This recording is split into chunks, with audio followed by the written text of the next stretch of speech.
To approve? Move to approve from Commissioner Francis. Oh, just such, Commissioner Ford is, not here or unavailable. I understand Commissioner Kowski is up in line. All set? Okay, sorry. So looking for a second for motion to approve. Second, Commissioner Harrison. Commissioner Francis. No problems. Harrison. No problem. Any other comments, questions from the commission? Put this to a vote. All those in favor, please say aye or raise your hand. See 7 hands, passes unanimously. New applications for recommendation to public hearing. 110 Woodrow Ave zoning compliance application of 22 Long Lots Lane LLC pertaining to a 23-unit residential development pursuant to section 830G of the Connecticut statutes in the design resident B zone. Or is it just the resident B? Something cut off there. It's design, it should say design commercial / residence. Okay, so that makes more sense. Design commercial residence B zone.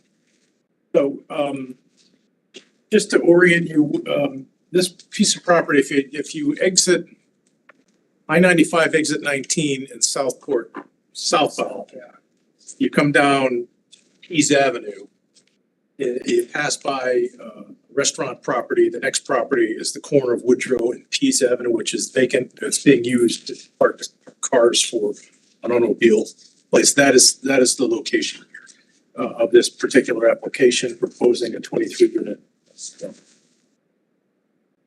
Requires a hearing. Did you say it's in 2 zones? Is that what this was supposed to say? Yes, it's designed, it's mostly designed commercial, but there's a tiny piece of residence B zone. So it should say design commercial / residence B. That's. Commissioner Harrison, I'll make a motion. for public hearing. Yeah, required. I have a second. Second, Commissioner Bukowski. Commissioner Harrison said required. Commissioner Bukowski, anything else? Anything else from the commission? Put this to a vote. All those in favor, please say aye or raise your hand. See 7 hands, passes unanimously. Old business 2318 Mill Plain Road, re-subdivision application of Sand Dollar Development LLC for 10 lots in an A zone. Stuart, I think you gave us a summary last time. I don't, unless there's anything new. Well, the new thing, I mean, I can go through it. I went through it last time. It was tabled. You requested, there were a couple issues that you requested. One was some more explanation from the tax assessor with respect to his valuation of the property, which we provided. And then today you received a memo. There was some question of interpretation regulations that you received. I can go through those, but those are the 2 new pieces of information. You do have hard copy of both in the package in front of you, so in case you didn't see it in the email this morning. The commission wants, Mr. Wentz, we had the comments sent to us in last meeting and they given to us again in writing. Can we forego going through the comments or would you like? I'd like to hear Barbara Schellenberg's. I couldn't read it on my phone. You can just summarize what it said. We certainly don't have to read 3 pages. Well, yeah, I'll jump to just get it real quick. You have a copy of it there. I have a copy if you need it. So Mom gave us it. I've got it. Oh, sorry. essentially what she's saying is that she was careful to say that it's not her role to interpret the regulations, that's the job of the commission, but she's trying to provide some guidance as to follow when interpreting language. She cites some court cases that talk about looking at the underlying reasons and principles, and then essentially saying that the commission should determine whether or not you think section 2.7 is ambiguous and can be construed more than one way. And if so, then she's saying that if that's when legislative history becomes player in the action. So basically, she's saying that it's up to you to determine whether the language is ambiguous or not. And if the commission concludes it is ambiguous, then you can swing that door either way, but suggesting the commission should consider the legislative history, it's the last paragraph surrounding the adoption of the regulations, which is the 2015 memo that we referred to in our previous comments and was discussed at the hearing. I can go back and So one of the languages, when a statute is not plain and unambiguous, again, if its statute is ambiguous, we also look for interpretive guidance to the legislative history and circumstances surrounding its enactment. The legislative policy was designed to implement its relationship to existing legislation and common law principles regarding the same general subject matter, which is a Connecticut Supreme Court case that she cites to. Okay. No, I'm gonna look for a motion, just to get the discussion going. I have a motion on the item. I think we can forego comments. Commissioner Levy moves to approve. With conditions as stated. Yes, there are conditions, that were stated in the comments, which were, maybe we should go over that quickly. The conditions were there's a number. There were some recommendations that the engineering department made about moving the painted stop bar on the new road. The sidewalk being shifted back to the edge of from the edge of the sidewalk to create a grass strip, and establishing a clear line of sight easement. The traffic report recommended some advanced curve signage, but that would require a recommendation of the police commission. Removal of trees at the corner. Then the applicant has offered the non-disturbance area that encumbers portions of lots 2, 3, 4, and 5, which they have offered to demarcate in the field, the deed restrict to remain in its natural state. And then, the requirement for the inclusionary zoning fee in loop. That's yes, so we have the conditions about the traffic, recommendation to the police that Mr. Wendt referenced, the non-disturbance area, and the motion, I assume, includes the fee in lieu of and the updated fair market value from Mr. Murray. Am I leaving anything out, Mr. Wendt? no, I think that covers that. Mr. Commissioner Levy, does that sound? I think you got them all. Yeah, I think so. So just we're all on the same page. Commissioner Brayman, second. Commissioner Levy. I think the big issue is whether or not there needs to be a 10% set aside for affordable housing. And that, of course, will turn on how we interpret our relation. The first question is there ambiguity?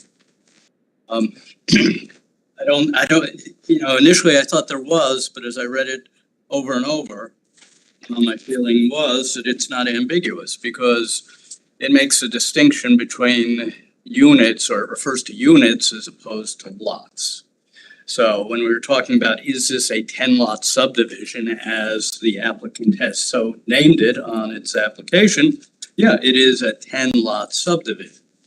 But the application proposes the development on new units. So in terms of the number of units being developed, I think that is less than the 10, and the fact that the regulation references units, it could have, if the intention was that it be applied to lots, it would say if there are 10 lots, then it would apply. But it doesn't say that. It says, if there are 10 or more developed units. So based upon that, I don't think there's ambiguity as it applies here. I don't think, one could argue, is the existing farmhouse being developed? It's certainly going to be improved, but as referenced in the memo, the intention is to maintain that farmhouse. So I would think in that terms, it's a little different there. Whether or not you need a 10% set aside shouldn't turn on the condition of the existing premises. If the owner, and I think my understanding is not that it's relevant necessarily, but the owner does intend to continue to maintain ownership of that unit. So in terms of development, to my mind, it is 9-unit development. And then if in fact one does torture it and say there's ambiguity, then the legislative history would support a similar conclusion, meant that they spoke of a net increase of 9. As much as I think I would like to see an affordable unit here, I think a fair reading of our regulations, the 10% set aside does not apply here. So based upon that, I would, that being said, it does meet the subdivision regulations and should be approved. Thank you. Commissioner Brayman? I agree with the comments of Commissioner Levy. I think that the conditions that were proposed by engineering and agreed to by the applicant and their traffic consultant are reasonable and will improve traffic flow in this area and improve sight lines and generally improve the neighborhood. With respect to the 10% affordable set aside, I think that, you know, as I mentioned at the last meeting, if the regulation were intended to impose the affordable housing requirement in this circumstance, it would have read much differently. And there's a number of different ways that Commissioner Levy aptly stated that it could have been drafted in order to reach that result, and it was not. And when combined with the legislative history, I think the overwhelming evidence is that the intent was not to apply that set aside here, as much as we would have liked potentially to require an affordable unit where possible. And with respect to the fee in lieu for open space, I am persuaded that the town assessor came to a reasoned decision and a truly fair market value for the bare land based on his initial email and the supplemental email that displayed his reasoning. So I'm comfortable that we're getting the benefit not only of the fee in lieu at a fair price, but also of the applicant's agreement to set aside the non-disturbance area, which will be a benefit to open space and to the town for years to come. Thank you, Commissioner Brayman.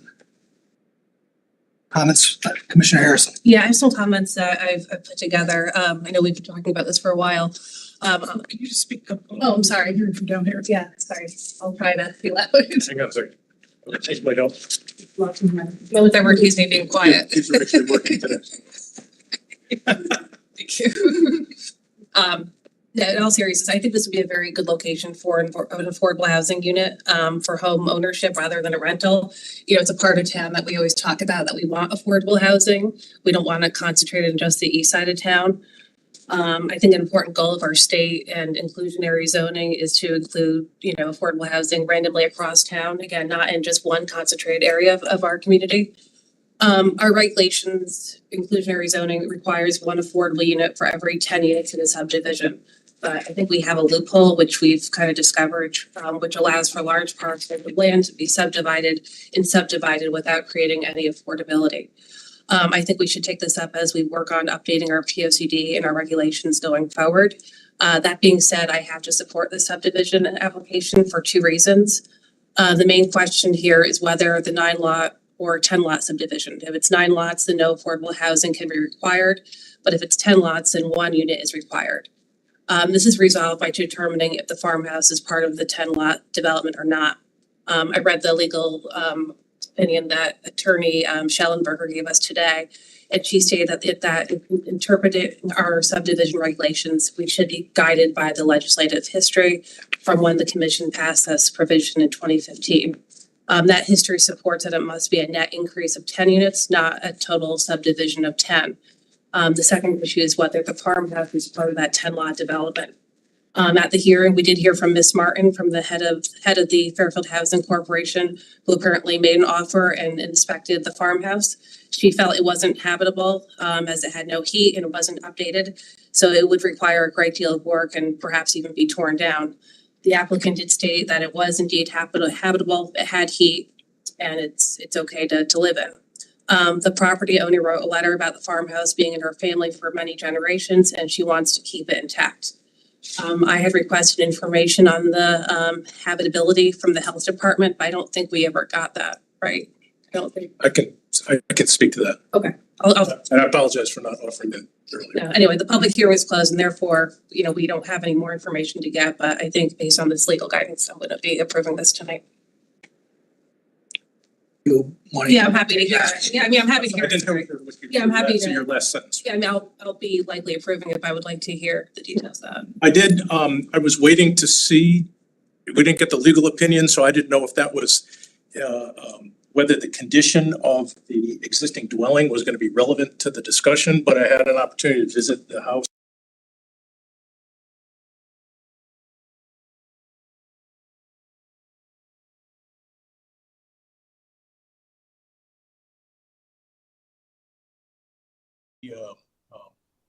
The in-ground oil tank out, there is a furnace there, but they would need to install a new oil tank in the basement. But doing those things, the house is habitable, structurally sound. Building official went up into the attic, looked in, down in the basement. There's no, the leak, the roof is sound.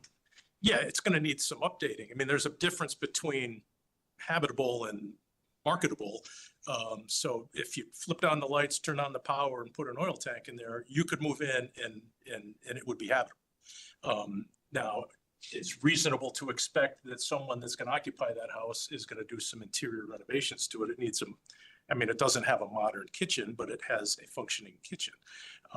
So it's likely gonna undergo some renovation, but it is habitable in the opinion of the building official. Commissioner Francis? The attorney not testified that it was a gas furnace was installed. No, there was some question about that. There's gas available and they did remove the oil tank, but there's a gas burner in there and it's labeled that it was installed in 2010. The water heater was installed in 2014. So they would simply need to just put in well, they could connect to gas if they chose to do that or put in a new oil tank. But I thought he said there was a gas But furnace. it's not, I mean, they've, It's not hooked on. right, and they've winterized it, so so there's no current, if you walked in there today, there's no heat, but it could easily be provided. As I said last time, I also believe this is a 9-lot subdivision based on the regulations. And intend to support. Motion. Commissioner Braun? Just dealing with both major points that we have here. First, about the affordability. I think reading the memo as well as the regulation, I do believe we have wiggle room to require one affordable. But I understand I'm in the minority on this. I believe it's a remedial regulation, just as the open space regulation is intended to add to our inventory of affordable housing, especially, I don't even know if we have, do we have any, this is a good question for you, Jim. Do we have any inclusionary affordable housing that's not in a big apartment building down by the Metro Center? Do we have any like in a subdivision? I'm not aware of any. We might have one or two. But it's never happened because for a variety of reasons, not the least of which is probably 8-30G, because everyone's afraid of that happening. So, I don't think we have any, and I don't know if we'll ever have any. Well, that's a compound question, so It is a compound I'll ask this, the simple answer to the subdivision question is there haven't been, simply because we haven't had a subdivision that created 10 dwelling units since 2015. There's been a there's not a lot of properties. The last more than 10 lot subdivision goes back to probably 2005, which Not like is, the Bulkley one up was the in- Bulkley, exactly. I was involved in that, yeah, Right. I mean, there haven't been any okay. subdivisions that created 10 additional dwelling units since 2015. So no, there hasn't been a subdivision application that's yielded an affordable unit. There are, we have two. Let me think on the list. There's several inclusionary developments that have been 10 or more that weren't subdivisions. One we're in potential litigation with on Westway Road that was. That was on 8-30G, that was included? It was not. It was a Either condominium. way, it's deed restricted. It's complicated. It was a condominium development that approved 16 units that the original developer left, a bank took it over and applied to this commission to extend the time frame to execute that special permit. In the interim, the inclusionary zoning came online. So the commission denied the request for an extension, which was appealed. And to settle that appeal, the applicant agreed to set aside the 2 units to abide by the 10% affordability requirement as a condition of an extension. So that's an example. The other examples are Anchorage, which is, it's a 90-unit building that 10% of the units are affordable. Trademark is 101 units, 10% of the units, and then Alto, which is 160 units, 10% are set aside, and we have Metro Center, in which 12% of the 357 approved units are set aside. So that hasn't yet fully been implemented, but there hasn't been a single family product, if that's where you're going, that has been approved under the inclusionary piece, just largely because we don't see a lot of subdivisions that create 10 or more units. Okay, and yeah. As far as, just, so there's 2 issues. I guess one is this regulation ambiguous? And if it is, we're supposed to look at the legislative history. I still think we have the authority to require 1 affordable unit. And then the second is it part of a development? And this is not in the record, but I did look up the WPCA minutes, and those minutes say that farmhouse is going to be torn down. Maybe it's a mistake. It's not in our record. Can't rely on it. But I think it's, we don't really have evidence in our record that it won't be torn down, or that it will be torn down. So the only evidence we have is from what the developer says, and he says it's not going to be torn down. So unless we had further evidence in the record, I guess I can't conclude that it will be torn down. But it still could be interpreted that that farmhouse is part of the development. That's my interpretation anyway. But as far as the open space, I do appreciate that in this application, we are getting money, and we are getting not open space, but we're getting a non-disturbance area. And that's good. But I still think we have the wrong interpretation. When the mandatory language in the regulation says shall means shall. Shall means you have to get an appraiser that's agreed upon by both parties. I don't think we did that. And I would like, at least in the future, that we make it clear that there will be an official appraisal, which is what I believe the regulation calls for. Because I think we've shorted our open space fund by a lot of money over the years by not doing it. I mean, it's impossible to figure out. We have to look at everyone where we took the money instead of the land, figure out what the fair market value might have been as opposed to what we agreed upon, or what we went with. I think it's a big shortfall. And I would like that not to be a shortfall going forward, because our town has a goal of preserving 21% of our land mass as open space, and we're never going to get there. It took us 50 years to get 1,100 acres, which is 5% of our town. So another 3,000, my calculation is another 3,000 acres. It can't possibly happen. We have to put more of a focus on open space. So based on the what I consider the missed application of the open space regulation, I will not be supporting this application, but I do understand that's a minority position. Commissioner Glyman? Unless anybody else who hasn't spoken wants to speak, I just had 2 comments. Go ahead, yeah, I have some comments. Okay, I take Commissioner Braun's points. I just wanted to say briefly, I would probably agree with your interpretation of section 2.7 if it read each plan of subdivision or re-subdivision that involves a development of 10 or more dwelling units. But it says the development of 10 or more dwelling units. And I think in combination with the legislative history, that's clear that it means the net creation of new units. With respect to the fee in lieu, I think we have to be careful what we wish for, because many times the tax assessor values a property at a certain amount, a certain fair market value. And homeowners, when they're appealing from the tax assessment to the Board of Assessment of Appeals or to court, will find an appraiser who values that property at far less than the assessor values it. So I don't think we can conclude that the assessor systematically undervalues properties or undervalues open space. It may be that if we choose a private appraiser, we may be spiting ourselves. But in any event, I think it's clear here in this case that we can't apply some sort of new procedure retroactively to this applicant's detriment. Okay, I'll wait till the end, that's fine. No, that's okay, I don't mind, because I know he addressed you, so go ahead, Commissioner. A slight reply. Yeah, Fine, yeah. I agree. We don't know if an appraisal would be higher or lower. We don't know that. But it is true that when we use the appraisal value that's in the that's used for tax purposes, it could be 5 years old, 3 years old, 2 years old. It's not necessarily fair market value. So without going back and doing a statistical analysis of every parcel, we don't know. But I'm sure a lot of them are not fair market value on that day.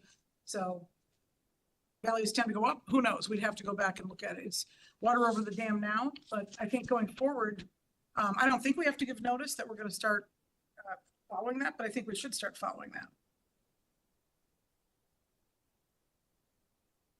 Commissioner Harrison? Yeah, it just, look, it is water over the dam at this point, but I would just say I would like to see more substantive appraisals. I think a 5-line email from the tax assessor doesn't qualify as one.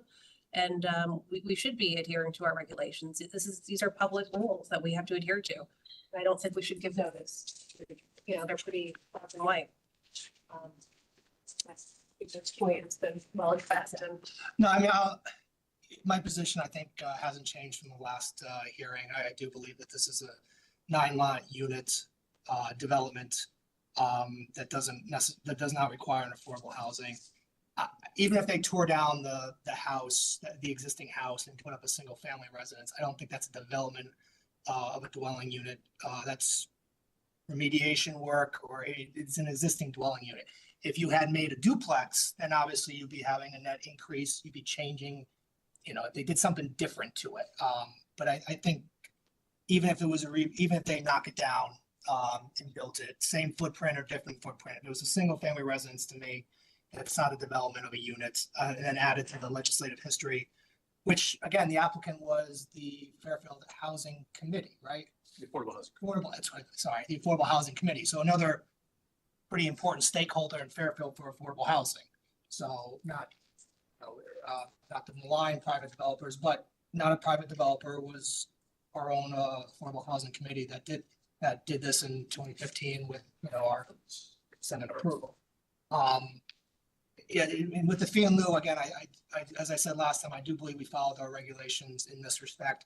It's hard to, I just don't understand how we would do it in the future if we were going to jointly agree on a separate appraiser, how we come to that conclusion as a commission first without hearing an application anyways. I mean, you almost have to have, in order for the commission to act, we have to have a vote, and a vote on what, and it adds a hearing potentially that I'm not sure if we need. I mean, the regulations, as I remember them, say that the parties shall agree on an appraiser to provide fair market value. It doesn't require an appraisal, an official appraisal. And I'm not going to disagree that, a regular appraisal may not give more information than, the one line of what the fair market value is. And, it just says an appraiser. It doesn't necessarily say licensed appraiser or anything like that. Commissioner Brayman's point is well taken. Here we have, there's no guarantee that you're going to get more or less one way or the other. I mean, here we have an assessor in town.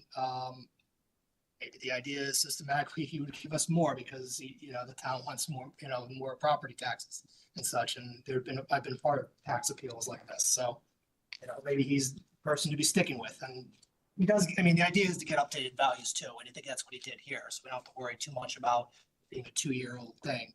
So, I'm happy to have the discussion in the future about, how to get the fee in lieu within a jointly agreed appraiser. But, I mean, this is the process we have. I do believe it's in line with our regulations, and I mean, frankly, I think it makes the most sense, because I just don't know how you get this agreement for the application. I mean, feel like you have to, it's kind of retroactive. We're agreeing jointly to the appraiser. I mean, I granted after the fact, but I just don't know procedurally how that would work to get an appraiser for the application to get the information. So it's something to consider going forward, I guess, but, you know. If I may speak to that, the answer to that is to have the updated value, as was done here, done sooner in the process, which is typically what transpires, that when you have a preliminary meeting before the application is submitted, to have that non-binding discussion as to whether or not you think a fee or open space is appropriate, that's the time typically that we update that value. I missed that step here. We did not have that value, that initial value initially reported at $900 and something thousand, move forward to the present time. That was done after the close of the hearing. That's on me. If that were done sooner and in a typical process, if you have that updated value when during the pendency of the application, then you can decide whether you think that value is accurate, or whether at that point you think an appraisal should be done to fine tune it. The one example, and I did go back and look at all of the examples over the years where, and it's been the methodology that's proffered here, that the tax assessor takes the assessment, moves it, adjusts it forward along the lines that was explained in Mr. Murray's emails to establish that number. The one occasion where that was challenged did end up, in fact, lowering the assessment, where it was a $1.008 million land value by the tax assessor.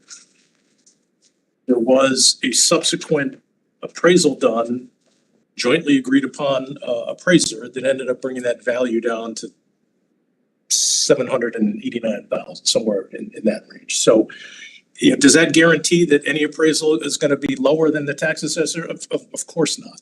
But the only difference in this process that we have used in the past is that I did not update that value for you prior to now. My point is this. But I'm sorry, No, but to avoid the discussion is to have making sure that's value forward at the time you're considering that. That gives the opportunity to have the dialogue with the applicant as to where you stand with respect to that valuation. Understood, but I guess my point is this, though. Let's use that example. At the hearing, presumably, there was a challenge to the fair market value, and it was, I suspect, the commission decided to approve the subdivision, but pending an appraisal.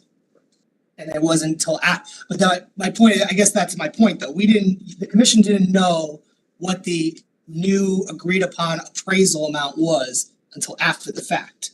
When in this case, in most cases, we're gonna know about the fair market value of the assessor because we'll get that beforehand. Correct. Yeah, so I mean, that's, Yes, yeah, that's exactly correct. yeah, so you're rolling craps essentially, because, you know, I mean, you know, it's just like any kind of litigation lawsuit, you just don't know what you're gonna get, and it's like, yeah, we'll go with the appraisal, we think it's wrong, when you've already agreed to the appraisal, the subdivision, and then it's just whatever this appraisal comes back with is what you're stuck with.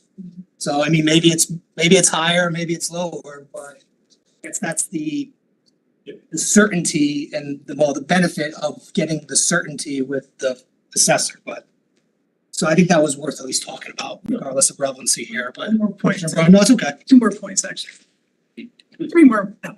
Okay, so one more point is, yeah, it would be good to have that understood, because that's part of our decision making. Do we want the land or the money? If it's a whole lot of money, maybe that weighs in the favor of the money, but and secondarily, it would be nice to have the person here who gave the valuation, because I do have questions about this one. It's kind of pointless to ask now, but I do have questions. I still feel like the house should be in there as part of the, if we're claiming that the house is not changing, then that should be part of the pre-development valuation. So that would add value, because they took the house off, it would have been 1.593.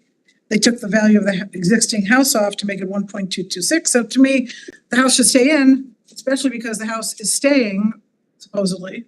And that's part of the pre-development value. That's my opinion, and maybe the appraiser would have a different opinion, but also I don't understand, there's one place where he started out by looking at townwide changes in values from 22 to 23. I don't understand why you look from 20 to 23, because we don't change the appraised value that's on our tax assessor's database until the next valuation, right? Correct, it's So why isn't he looking at because there's an adjustment that's on the, I don't have the Well, it doesn't- division thing, but they make also- adjustments, Yeah. they do these calculated adjustments in the interim. But They the, do? yeah, but the bottom line I is, foresee changes when I look in there. Let's say, When the appraisal is done, when the town. For taxes, it's set for 5 years, but he's saying in this case, when we're using it for fee and lieu, the assessors, I guess by all accounts, He looked kind back enough to 1 update year. That's what I don't understand. He should have looked back 5 years. It's just I have questions about it, whereas if he was here, and obviously we can't do all this work after we close the hearing. So earlier in the hearing process would be helpful, because then all these questions could be answered. So but just in response to your first point, and obviously this is up to the commission's Yeah. interpretation, but with respect to the value of the house, in my opinion, that the regulation is specific that says this, the pre-subdivision value of the land to be subdivided. So that would exclude the improvements thereon, and that's been the consistent application of that language since its adoption. Now, I know you may disagree with that, but that's just Okay. my explanation. And I think the reason it goes to a certain part back from September 23 to July 22 is to get a idea of what the current market rate is. If you bring in all the market fluctuations over the past 3 years, I think an appraiser will say it doesn't help to know what the present fair market value is by looking so far back. But how does he know what it was in 22 if we don't change our tax assessor's database? I know they have the, is it Don't we MIF? do one revaluation every 5 years? Appraisal or? Yeah, what is that? MLS?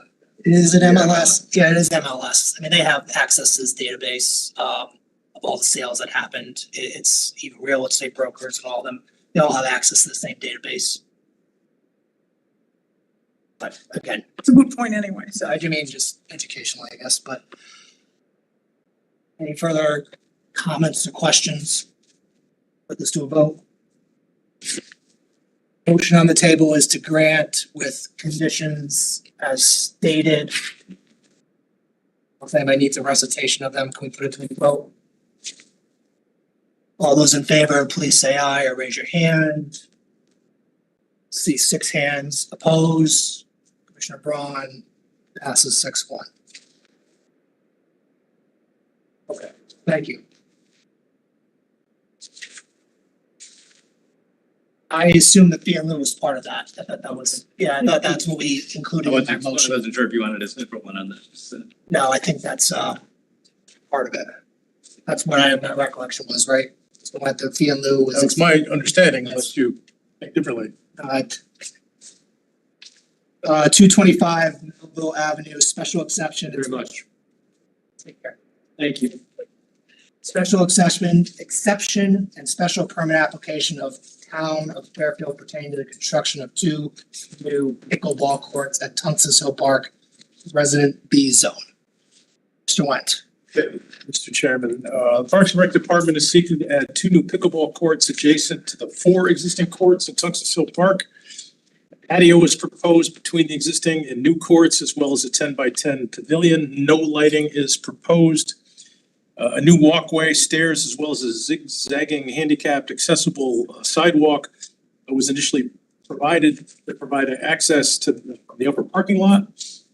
This proposal involves both a special exception for the park improvements as well as a special permit for excavation to fill, which the net excavation exceeds 250 yards. This commission had a good discussion and raised issues regarding 3 main issues: the impact of the footprint of those initial proposed walkways at the hillside that is a popular sledding hill, potential noise impacts, drainage. With regard to the drainage, the engineering department is recommending that the drainage system be resized for the 100-year storm rather than the 25-year storm as originally designed. The Parks and Rec director agreed that kind of some evergreen plantings could be done in strategic areas along Melville Avenue to help attenuate some of the noise. The relevant standard conditions for special exception are, you should be familiar with. One is that location type, character, size, and use of buildings in harmony with and conform to the appropriate orderly development of the town and neighborhood. Two is the nature of the location and use of buildings such that there is adequate access for fire protection. Three, are the streets serving the proposed use adequate to carry prospective traffic? And four, is the proposed use in compliance with the plan of conservation and development? Subsequent to me sending this to you, you received a, the applicant has gone back and looked and provided an alternative option for you, which I have copies of in your packet there. They did examine access from the south parking lot as opposed to pedestrian access from the north, and they have concluded that they can provide that and meet fully ADA compliant and eliminate that initially proposed staircase and zigzagging ramp that seemed to be an area of consternation, both from this commission and several members of the public that were concerned about the sledding hill.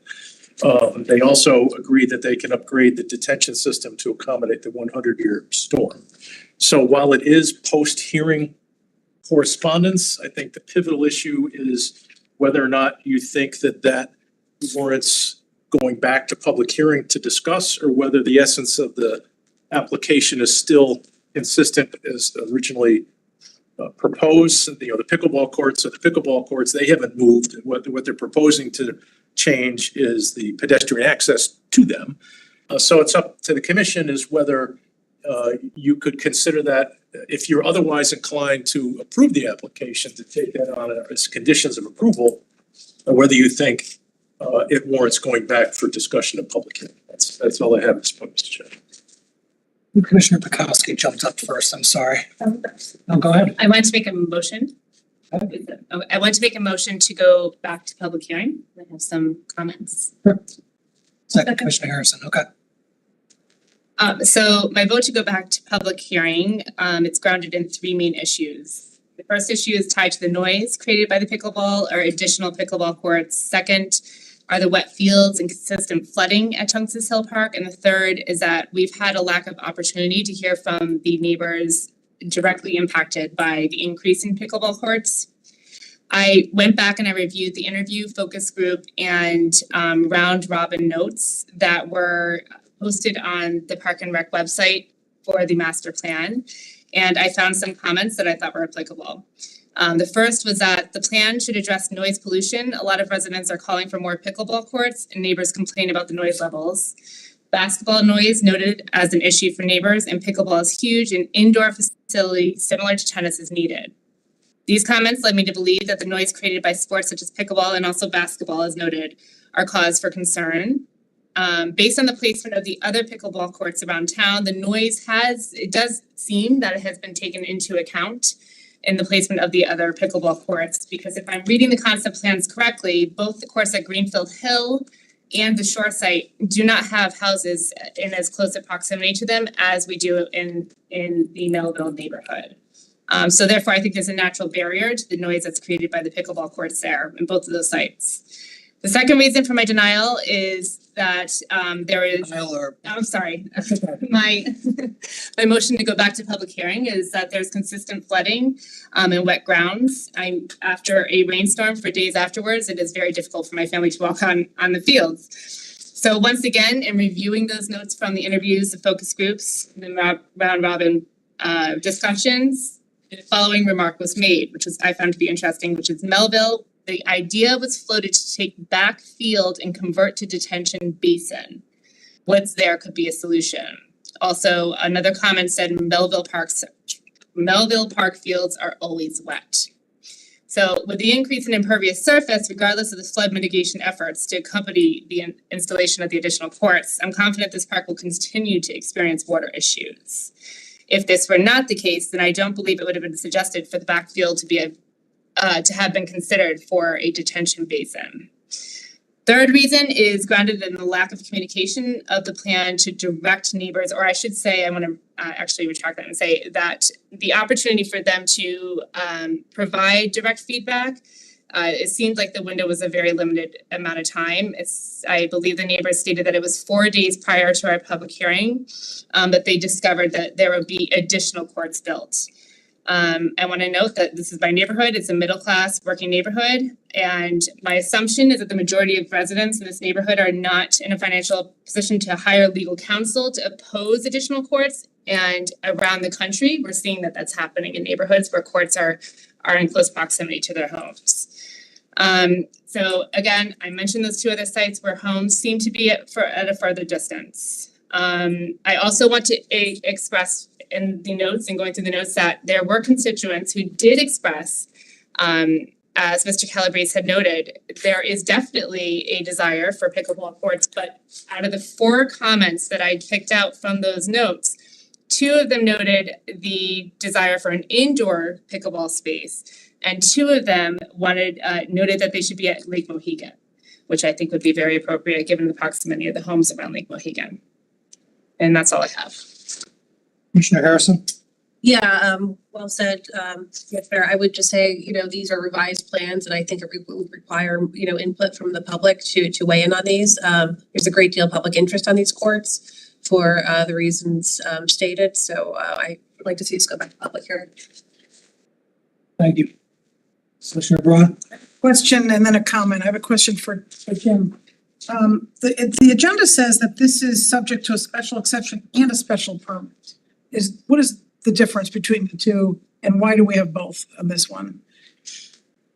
If to do the park improvements, like any municipality, to build a new school, to build a new, it's a special exception application. Uses of the town are permitted by special exception use. The special permit is included because it also includes excavation in excess of 250 cubic yards. Okay. Thank you. That's very helpful. And they have some of the same criteria, right? They do. They're similar. A lot of times you don't see them because in our them together because there's a provision in the regulations that if a wetland permit is also required, you don't also need to do the excavation and fill special permit because it's kind of like a similar impact review. In this case, since there weren't any wetlands adjacent to it, there's no wetlands permit required, therefore the excavation and fill. Maybe there should be. Seems like there must be wetlands on there, but anyway. So my second point was that I feel like there's a lot of questions that I have about, especially the drainage. I had a question initially when they had the old drainage system that it was underneath. We couldn't use pervious pavers on that patio because that's where the drainage system is. And now they must be making that much bigger. And I don't think we have a narrative explaining that. Also, I read somewhere, is there a narrative that went with this or is this just the 2 sets of drawings, the 2 drawings? With the revised plans? Yeah. There was no narrative. It was just offered as an example that if you wanted to eliminate or modify, I should say. Right. The chain, the pedestrian access, that they could accommodate that. They said they could accommodate the 100-year, but they haven't, I don't think, fully designed it because they wanted to see which way you guys were. So I'd like to see what that looks like. I'd also like to see where it goes and how big it is and how it functions. Also, the trees, I do appreciate that they made an effort to improve it by adding trees to screen the noise, but we need a little more data. We just spent 3 months talking about doing sound studies of the other application we handled. And I'd like to see a little bit more detail on what kind of, they said conifers, which means that the leaves stay on them in the winter, right? But I don't know where they could be placed or how that would work. And so between the flooding and the drainage system as well as the tree cover, and also I read somewhere, it might have been in your comments, that they don't have to cut any trees down to change the pathway. I had thought they would have had to if they're gonna move the pathway to the other side for the lower parking lot, but I would like to see more detail presented to us so I understand that better. Because trees also can help absorb water, the root systems. So losing a tree could make the flooding that much worse potentially. So I think from my perspective, there are questions and the need for the public to be heard on a revision. And I think we go in kind of dangerous ground if we're gonna explore a significant revision to a plan after the hearing is closed. I think we have to open this up for a public hearing. And can that be done? Or do they have to reapply? In this case, since it's the town is the applicant, I think we have that flexibility for them to just reopen the hearing and renotice it That'd be and great. republish it and have them do that work. If it were a private applicant, we may talk about, it would depend on the timing of the 65-day clock. I mean, That's right. you can work an extension into that to provide enough time, but in this case, I don't see the town filing an appeal because the hearing wasn't timely, but we'll dot those i's and Okay. cross those t's. But with the town applicant, I think you can. Especially because it's the town applicant and there's that flexibility, I think it would be prudent for us to have this go to another public hearing, to reopen it, so we can explore all these issues.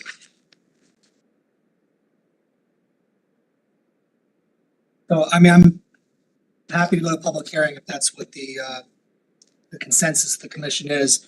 When I first read kind of what they had proposed, I had thought, my initial reaction, and it still kind of is my reaction, again, I don't mind the consensus of going to public, reopening the hearing. But my reaction was, I don't think a second public hearing was needed. The main part is the pickleball courts, and we jumped on the access point to that, going down the hill, and they came back. We were asking directly, can you come back from the south parking lot? They said, potentially we gotta look at it. But I think we covered that in the hearing well enough where we don't need to necessarily reopen the hearing for the access point. And the fact that they can do that, be ADA compliant, not take down trees, to me was, perfect win, so to speak, at least when it came to access to it. And I think conditions of approval, it come from the south parking lot, no trees be taken down, it's ADA compliant would suffice for that. As to drainage, I mean, the 25 years I remember, the engineer saying was what was, required of them, and it was an engineering that I think not mandated but preferred 100-year, correct, Mr. Wendt? It's not necessarily that it was, the 25-year was inappropriate, but they just preferred having 100-year. Well, in my discussions with the town engineer, is if you were doing a patio of this size on your home on a residential project, they would require you to do detention sized for a 25-year storm. But for a project that's more quote unquote commercial in nature, they tend to require the 100 storm calculation. So I think there was a misunderstanding between the. Okay. No, that's helpful. And that also coupled with the fact that this is in the Brewster River. And there are measures that the town is seeking to do to increase detention there that Okay. the 100-year storm. No, that's fine, that's helpful to know. Here we have, again, we've seen this at other hearings, engineering, no, we need something updated, and it's provided to us. I think that's well within what we normally see and not necessarily needed to reopen the hearing. The fact that they were gonna have to put in the tree line with the, what were they called again? Yeah, thank you, along the Millville is only gonna benefit it. I mean, it's not there now, and you currently have 4 existing paddleball courts, so we reopen the hearing or, deny it later, you're still gonna have the 4 paddleball units with, the existing conditions as is. Does the 2 extra paddleball units pickleball units increase the sound so much? Frankly, I don't know the answer to that. I do remember the neighbor saying, if you can just get me those trees or the shrubs, or again, say it again for me. Conifers or whatever, the shrubs, like I'll get everybody on board. So I mean, I think certainly the noise of pickleball courts I've been in the news and have been considerations. And it really wasn't until this application that I started paying attention and seeing it. I mean, I think it met, I don't think we necessarily need to go to, or to redo the public hearing. If the consensus of the commission is to do that, so be it. You know, in many respects, I don't think we necessarily need to, but, you know, I see here 3 right now, so I mean, anybody else wants it, then, you know, so be it. Commissioner Francis and Brayman. There were a lot of comments about parking too, that it's over parked now. And apparently parked where it shouldn't be with the no parking signs, and the police don't enforce it. And they're not using, they're supposed to use soft paddles and they don't. Of course, as Anthony said, no park rangers to go around and enforce that. It's wrong if that's the requirement. And then they're not supposed to play until 9 AM or something, and that's not adhered to either. And I would think in this day and age that there is some natural way to lock court. Do these have a fence around them? Yes. They do, yeah. And they're not, I mean, there must be some way of recreation to to open the lock at 9 AM. I did ask that, and he said that they don't have the staffing to do that. To run around and do it. Yeah, I guess it was on I that, think there would be, you know, this day, Electronic alarm clock. thank you, an electronic way for the recreation department to open its doors. It's very unfair to the quality of life of neighbors, which bothers me a lot. That's all.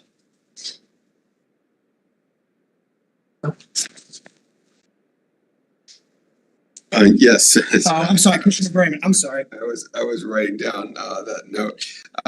So I could go either way. I think that if we wanted to craft, you know, conditions of approval that required the ADA access to be moved the way it's been proposed, and not to remove trees, and to be ADA compliant and avoid the sledding hill, then along with the position of the evergreen tree, a buffer that could probably result in a development that at least the neighborhood could live with, and that would be a benefit to, you know, the many people who enjoy pickleball. A conservative thing to do when we get a new design after the public hearing is closed, you know, especially, you know, with a private applicant, and in the case of a private applicant, we would probably require a hearing to be reopened or renoticed, because we don't want to make a habit out of considering new evidence or information after the public hearing is closed. I don't think there would be any problem doing that here under the circumstances. But I think the safer course is probably to reopen the public hearing so that we can hear more about the new plan, and address, you know, some of the other issues that have been raised, you know, the points that are well taken from all the commissioners that have spoken, and have the public have an opportunity to comment on the revised plan. Commissioner Brock. Just one other point also, and I agree with all what the commissioners have said so far. The plan this sort of revised plan does not really have the detail that I would hope for if we do have a public hearing. I would like to see the drainage system, the placement of the trees. Yeah, that's not really shown here. It's focused on the pathway. And that's nice, but I'd like to know what trees are being removed, what trees are being added, and also the detail about the drainage system. So everybody can be fully informed for the public hearing.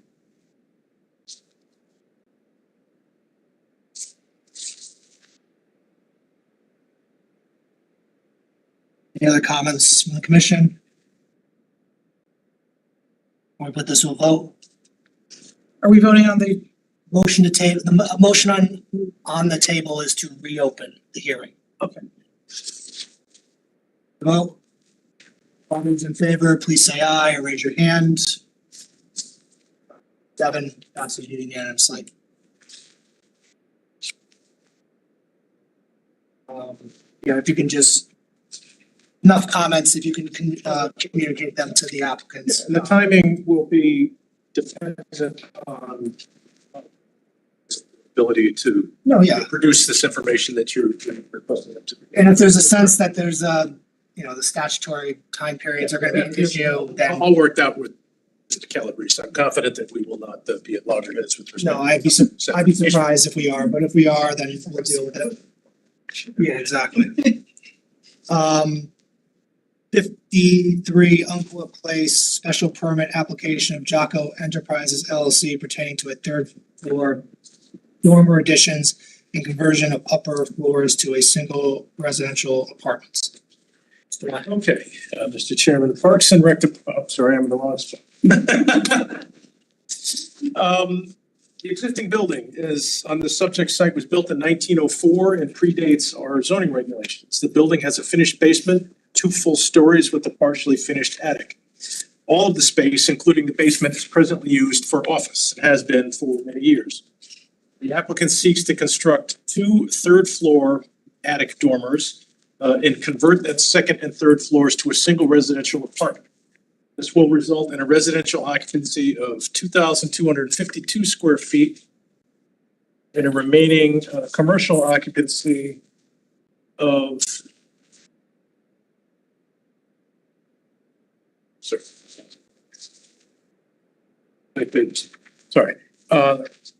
proposal would result in a residential occupancy of 2,252 square feet and the remaining commercial occupancy on the first floor and lower level of 2,448 square feet. So affirming that it doesn't exceed the 50% residential occupancy. New front and rear porch entries are proposed. In July of this year, the Zoning Board of Appeals granted a variance for side yard setback for the northerly dormer and a street setback for the front porch. The existing parking situation is non-conforming. The rear parking area is not striped. However, based on aerial photographic research, can accommodate 5 or 6 vehicles. Total number of spaces will remain non-conforming. However, this use change actually reduces the non-conformity in that 1,714 square feet of existing commercial occupancy is to be converted to residential. That reduces the net parking calculation by 5 spaces. So 7 spaces, it's a 7-space reduction in the commercial occupancy, and you add back in 2 spaces for the residential use, is a net reduction in 5 spaces. So while the parking lot is remaining the same, the way we calculate how many parking spaces would otherwise be required for the proposed use reduces by 5 spaces. The considerations for the special permit are found in section 25.7.7 is development shown on the site and architectural plans of such character as to harmonize with the neighborhood, to accomplish a transition in character between the areas of unlike character, protect property values in the neighborhood, to preserve and enhance the appearance and beauty of the community, and to avoid undue traffic congestion. That is all I have, Mr. Chairman. Thank you. May I have a motion on Commissioner Braun? Something to approve? Is there a second? Commissioner Brayman? Commissioner Braun? I think it satisfies all the special permit conditions. It certainly would harmonize. We're already adding residential. I think there might be a little bit of residential in that stretch. I know I looked at office space in that building once. That's the yellow building. It's a very cute building. And I think it's a perfect place to have some middle housing, some mixed use, and to add a couple of apartments above the office use down below. Also, it's also an improvement on the parking because as Mr. Wendt pointed out, it's turning from commercial to partially residential. So I think it's an excellent project for that stretch of road right there.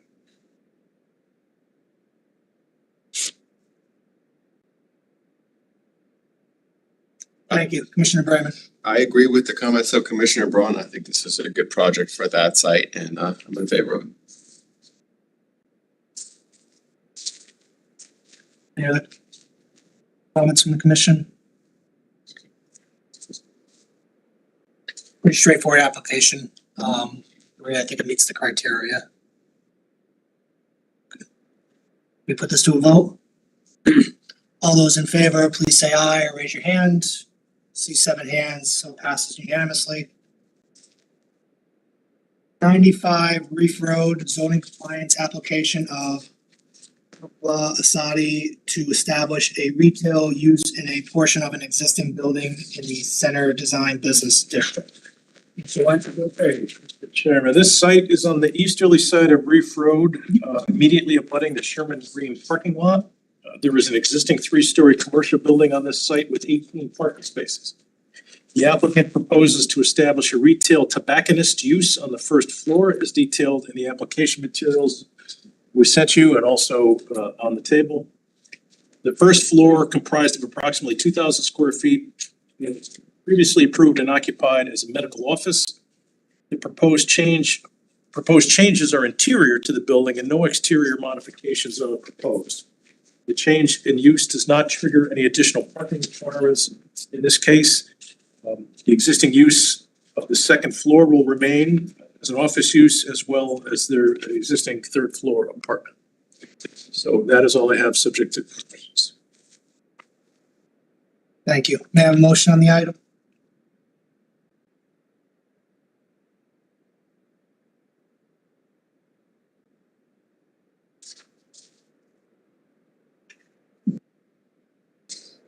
Yeah, I know, the tobacco shop.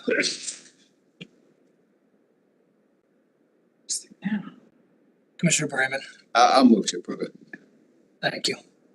Commissioner Levy, thank you. And even though my wife is a former health educator for the town of Fairfield. No, I know. Yeah,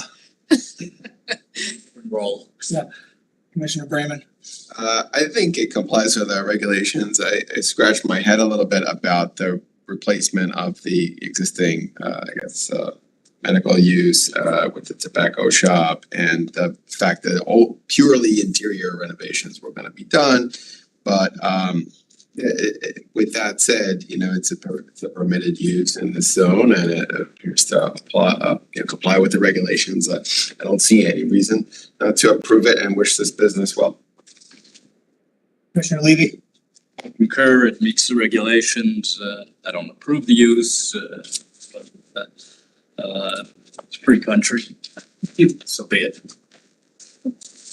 Commissioner Harrison. Yeah, I would say it is within our permitted use, but I am concerned because a lot of kids go downtown all the time and I hope they adhere to age limits on this, but again, I don't think we have much say over this and indeed it is a free country. Commissioner Francis. I know he said in his write-up there will be no smoking on site, but I think we could make that a condition. We didn't want that aroma to be going up to the apartments and the office.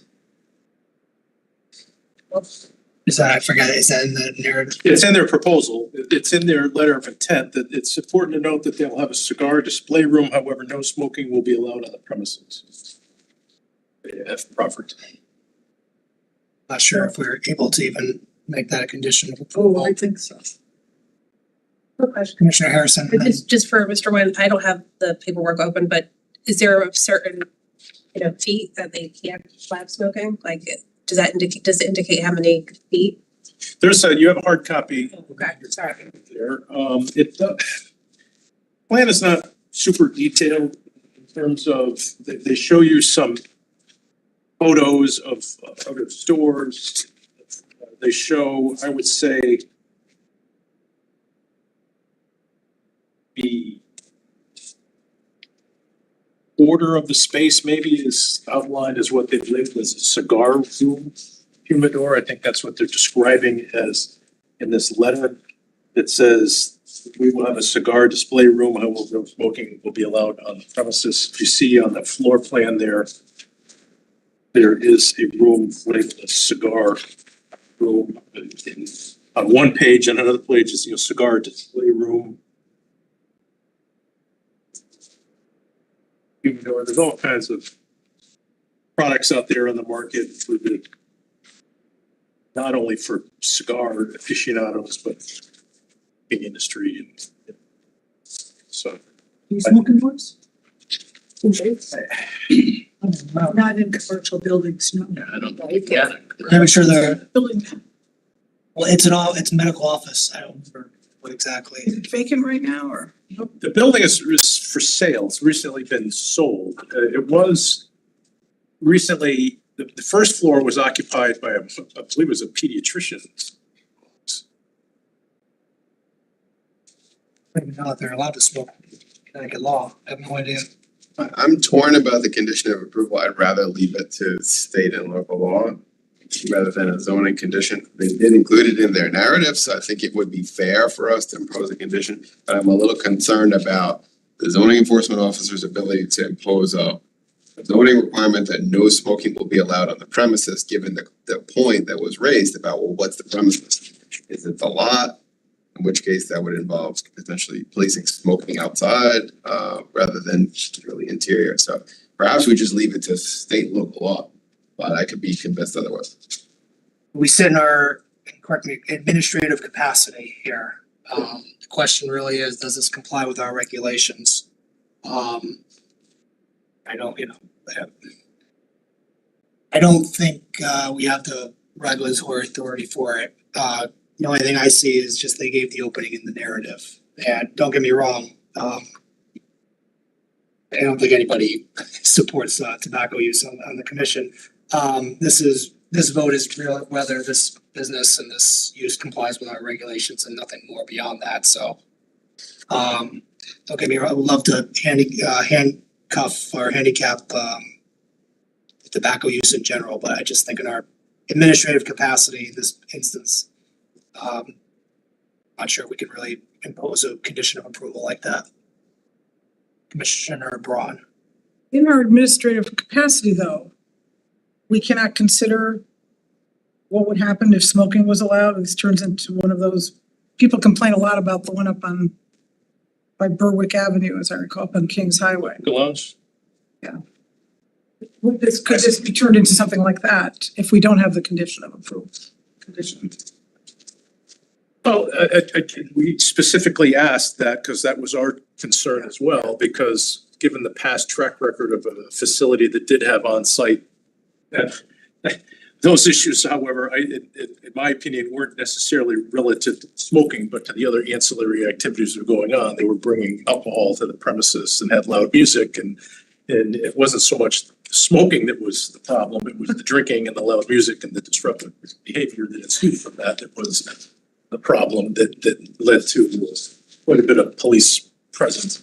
Are we disallowed from putting a condition of approval on no smoking since they're offering it anyway? Well, that's the discussion that you're having. I think we have the discretion.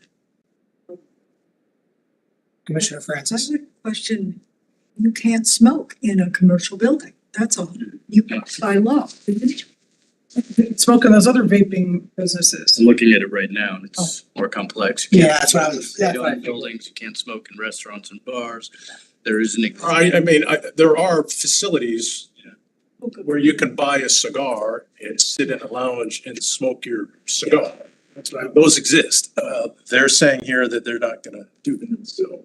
It may be that it's only grandfathered to tobacco establishments in 2003. There is a restriction against smoking in any place with 5 employees.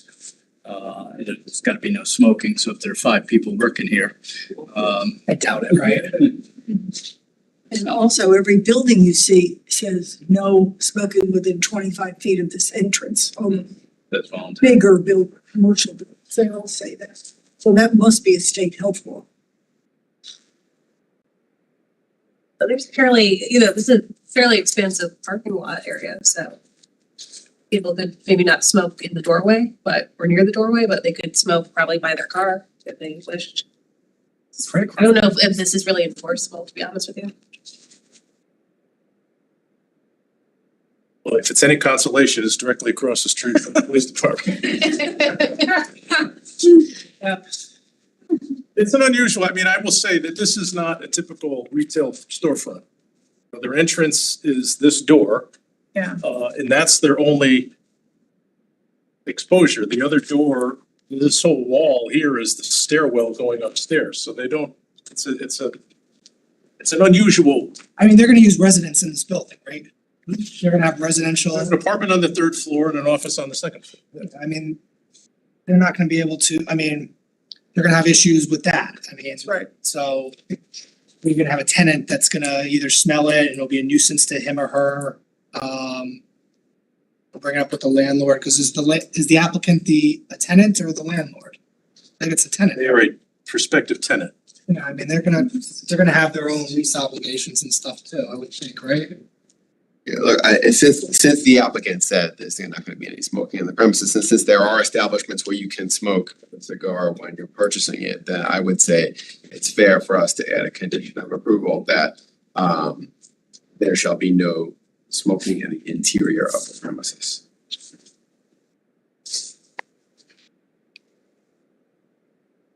So you amend your motion as such then? Commissioner Levy, I think you were second. Do you accept the I amendment? accept the amendment. Not gonna fight you on it. No smoking within the building. That's good. Yeah, open appeal. I mean, I don't know, I think there might be some good grounds for it, but saving the narrative, if an issue, they'll raise it.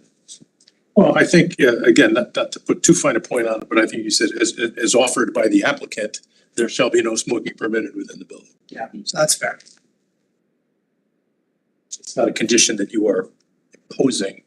No, I would have Within their scope of their request. I would have a concern potentially about imposing a condition that they didn't offer, but they offered it. Yeah, mixed use, that's fine. Nice. Any further comments? Questions? Put this to a vote. All those in favor of the motion with the condition as stated, please say aye or raise your hand. See 7 hands, so it passes unanimously. 111 Black Rock Turnpike zoning compliance application of illicit brewing company for an overall sign plan in the design commercial district. Mr. White? Okay, Chairman, this commission approved illicit brewing company to establish a brewery food service use at this location back in March. Illicit is now proposing its overall sign plan. An internally illuminated pole sign is proposed at the Black Rock Turnpike entry drive, which is directly opposite the BJ's Wholesale Club driveway. The applicant is requesting that the leading edge of the pole sign be allowed a distance of 15 feet from the property line in lieu of 25 feet. The commission has discretion to allow a lesser distance due to site conditions pursuant to section 29.8.1. That was done recently. Some of you may recall, just on the other side of the bridge, Bigelow T has a fairly new monument sign that is similarly located. Maintaining a 25-foot leading edge would place the sign in the middle of the traffic aisle within the parking lot. On the site plan attached there, there's a red mark that approximates the sign location. There's a horizontal dashed line. The site plan that denotes the 25-foot setback. I think it's the very last page of your. Okay. So you can see that if they pushed it back 25 feet, it would be in the middle of that traffic. They are also additionally willing to forego a second permitted wall sign on the front of the building that faces Black Rock Turnpike. There's an image, a packet of the Random Fitness sign that was on that wall. They are willing to forego that second wall sign consideration of that 15-foot setback. There's also a parking lot facing wall sign on the entrance side of the facade. That's the letters, is a metal cutout letters. It's not internally illuminated. That is all I have, Mr. Chairman, subject to questions. Thank you. May I have a motion on the item? Commissioner Francis? Yes. To approve. May I have a second? Commissioner Pikowski seconds. Commissioner Francis? Yes, the signage meets our. Exception, but I think it's reasonable. Giving us the building sign and making an attractive item on the side. Similar to at the Bob's store that we approved a couple of years ago. And so it's attractive and meets all our signage regulations. Just it's a setback. Commissioner Pikowski? I concur with Commissioner Francis' comments, and I think that the standalone sign, I actually like how they're taking it off the building, and I think for sightline purposes that would be an appropriate placement. Thank you. Commissioner Braun? I have a question about, I see where it's located on the last page, but can someone point out, there's a picture of what the building looks like right now, I think it's like the third like color stage in there, where would it be in relation to that telephone pole? On the other side of the driveway. It wouldn't be in the picture. Isn't that Black Rock Turnpike right there? It is. Are you looking at the picture of the yellow buildings? Yeah. That driveway you see with the entrance arrow? Yeah. The island is on the left-hand side of the driveway. But it's on the opposite side How of that. far in from the road would it be, like kind of like where that telephone pole is, like farther to the other side of the driveway? Farther back, cause it's 15 feet from the property line, but it's probably, or 10 or so feet from the property line to the edge of the pavement. Is the reason we have the sign ordinance is to prevent ugliness or maybe safety? The 25 feet seems pretty far, but is that to prevent? Yeah, I think it's a bit of both. It gives you a little bit more flexibility in the location of signs. There are plenty of locations where 25 feet, given the site, can be managed adequately, and others where it kind of puts it into the parking lot or makes it difficult to do. So we're supposed to have a 25 feet in, they want 15 feet in, and that would still be farther back from the road than that telephone pole that's in the existing, Yes. okay. Yeah, I think it's, actually would make it safer because it would direct you more easily if you're trying to find the bar to the entranceway to the parking lot instead of running around and looking on the side of a building. Although I don't know why we care that there's not gonna be a sign on the side of the building. There'll be one on the front of the building which faces the parking lot, right? So maybe that makes more sense anyway.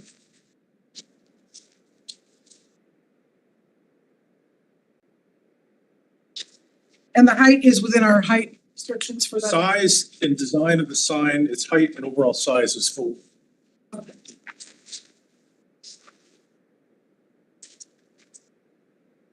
Commissioner Levy? Yeah, I think it's appropriate, this thing, particularly putting it back into the 10 feet, so it's a travel lane at the parking area. It's a hazard to patrons leaving the premises, so.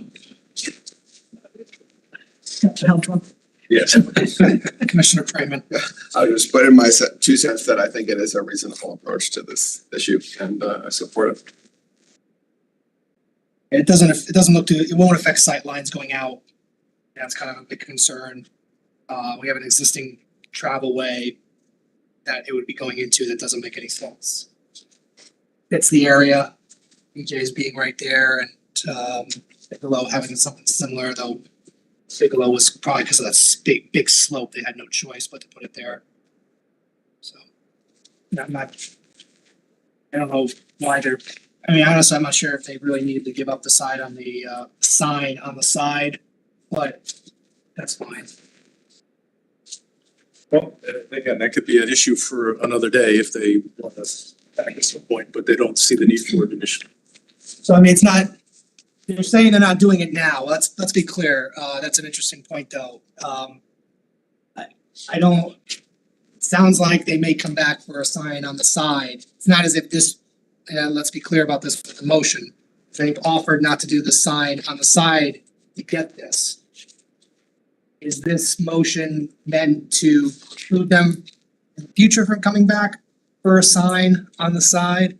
Or, I honestly don't think it needs to, but if the commission wants that for whatever reason, we should be clear about that, right? That's a good point. So, I forget who the, Meg made the motion. Meg and, do you understand where, Mike, okay. I would say that this replaces any building signage. Okay, so let's be clear, because so that in consideration of going within the 25 or 20 feet? At least 25 feet. So in consideration of going within the 25 feet, our approval is conditioned upon them giving up the sign on their opportunity to have a sign on the side of the building, correct? Any surface of the building. Well, they're gonna have one on the front facing the parking lot. Right. So, so just the sign on the side facing, what's the street? Black Rock Turnpike. That, their current signage includes a sign on the front. So the relief of the setback is in consideration of their elimination of a second wall sign on street facing sides. So that's gonna be on the front, so it's just gonna be the side facing, it's gonna just be that. Sign facing the street. But just to be clear, here's the one on the front of the building, it should be like here, this is part of the application. Yes, exactly, okay. Okay, so you're clear on that. Consideration of within 25 feet precludes them from getting a sign on the side of the building facing the street. Commissioner Pikowski, I will support the amendment. everybody clear? So. See that coming up later, said, or whatever the case may be. As I just said, I don't think it's needed, but if the commission, I more prefer having it within, where it's currently, coming within the 25 feet. So if the commission wants it not on the side, not a sign on the side, that's fine. Everybody clear on the motion on the table? Yeah, I Harrison? had a question. So this will always be lit? Is that true, or will be shut down after hours? Just curious. I don't know the answer to that question.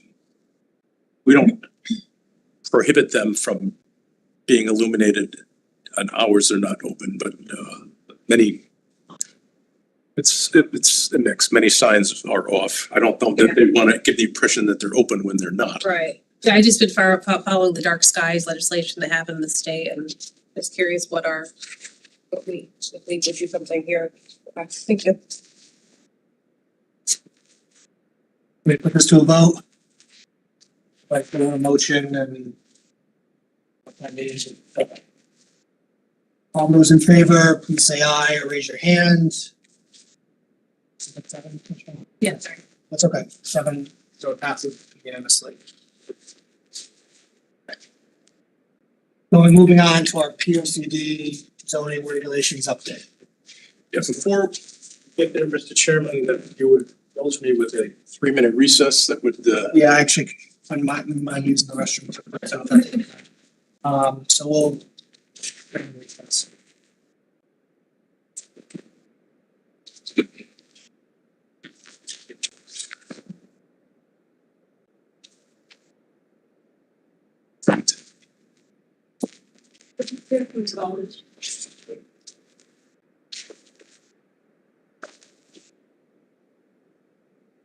Chairman, Thanks. Vice Chairman.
Back on the record, Mr. Wentz.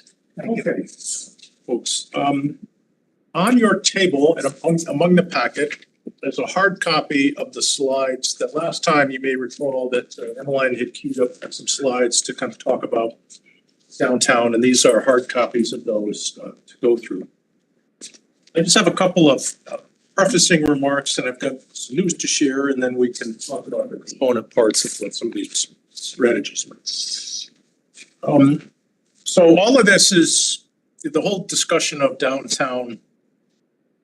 And we talked about some of it, there's obviously not, there's divergence of opinion as to whether or not we should consider moving the center design district boundary westerly. Those recommendations are in the chapter Community to This Home for All that talks about housing. And I just wanted to pull out a couple of pieces of prefacing language that's actually in the draft that's in front of the requirements, or not the requirements, the suggestions for strategies and goals. So on page 29 of the draft, in the opening section of the chapter, says Fairfield is largely a residential community. The town's residential areas consist of mostly single-family housing, of which there is a great variety.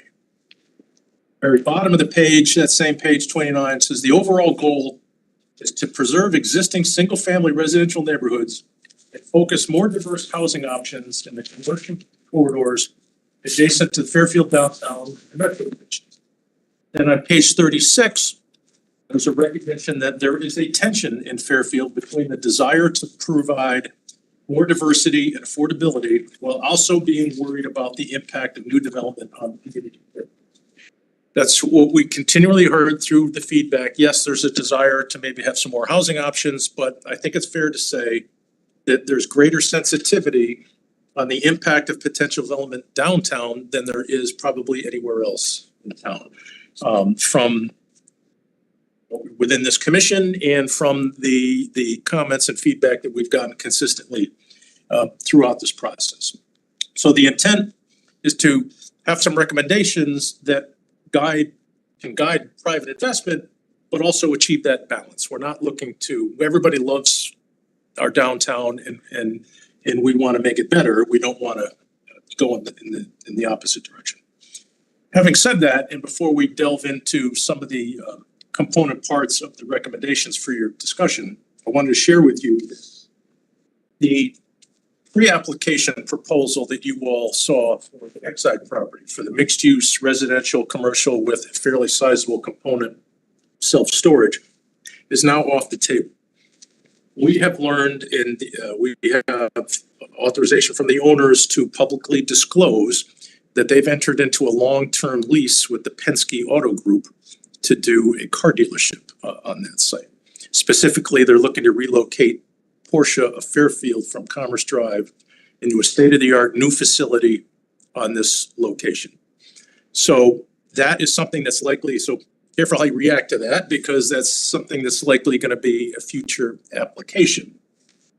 Mixed, I'm sure there's mixed feelings about that from some that may see it as potential missed opportunity for perhaps a greater bump in the grand list, but obviously balanced by the concern that everybody seems to have about traffic impact and what's the right mix of uses so as not to exacerbate traffic conditions. At least, that's a use that's not going to be a heavy traffic generating use.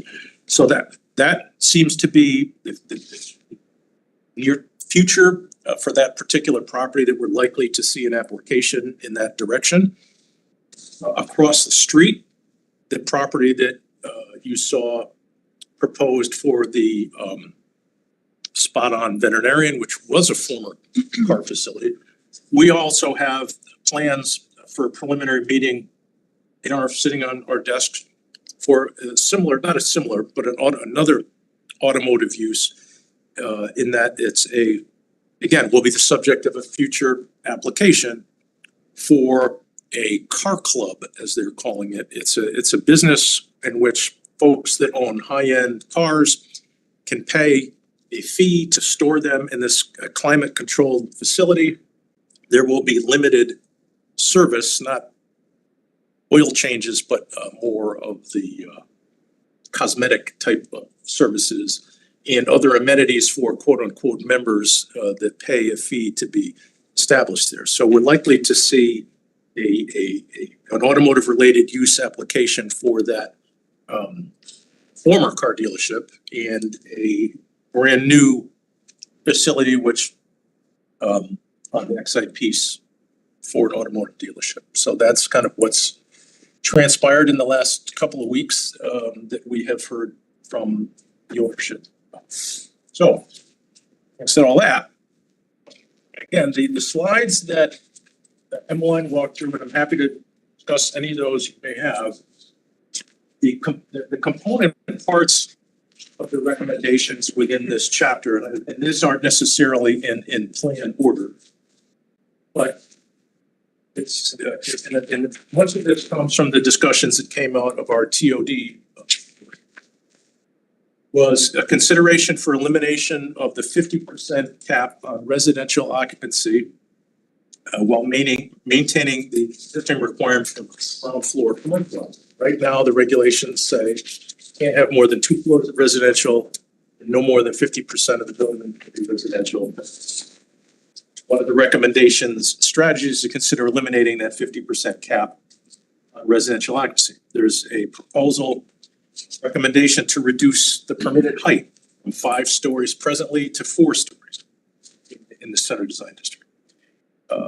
Along with that is separate consideration to considering a height which is currently allowed at 50 feet, potentially go to 52 feet, or perhaps hold it at 50 feet in conjunction with requiring a first floor height of 15 feet. So there can be a easily converted first floor commercial space for all types of uses. The way that would work out in a 4-story building potentially. Got a 15-foot first floor and then 3 floors that are 12 feet high in structure in order to achieve, a 9 or 10-foot ceiling height. That adds up to 51 feet. A 15-foot first floor plus 3 stories of 12 feet adds up to 51. There is a recommendation to consider increasing the permitted floor area ratio, which is the present area of the law 3, to enable maximizing opportunity for a 3 to 4 story infill. There was consideration that we've talked about and discussed, and certainly open to more discussion about considering whether that center design district boundary line should be moved westerly. There in that, the essence of this kind of slide deck talked about. There's a recommendation to undertake a study of missing middle housing where that might be permitted and explore permitted additional density in select areas. And then there are a couple of examples of actual recommendations for areas in downtown to potentially go from A to B zone or from near metro from B to C. So that's the majority of the housing strategies within that section. And overall, we can walk through each slides or open to discussion on where you all are with respect to anything. So that's kind of what Yeah, and I want think, to foster discussion to see if we can. We really need to see what it is you're comfortable recommending and what of these items that there may not be a comfort level in. yeah, I think just to reiterate the point, I mean, we presentation was given last time, we discussed it when the consultant was here. It was just, I think, from staff was unclear where we wanted to go. It may be because we're split completely and it is what it is, but we wanted to have this discussion again. So I see Commissioner Harrison. Yeah, I just had a question. So when the consultant was here, we had a number of questions. I still have questions that I gave to you, like, is that ever gonna happen again where we can meet with him? Yes, absolutely. Because I felt like that was a good starting point with him, but I think there are still, at least for me, tons more questions for him. So I'd like to, continue that conversation if you could. Yes, we certainly anticipate the opportunity to do that. And what we're trying to do in this discussion is see if we can't funnel some of those issues down to questions that we can then be prepared to have him respond to. Right, I had questions from the first go round that I don't think he finished answering. Remember we submitted questions and statements to you? Mhm. And I think you collated them. I guess I still feel like those are not all fully answered by him. Okay. That's just, That may be Yeah.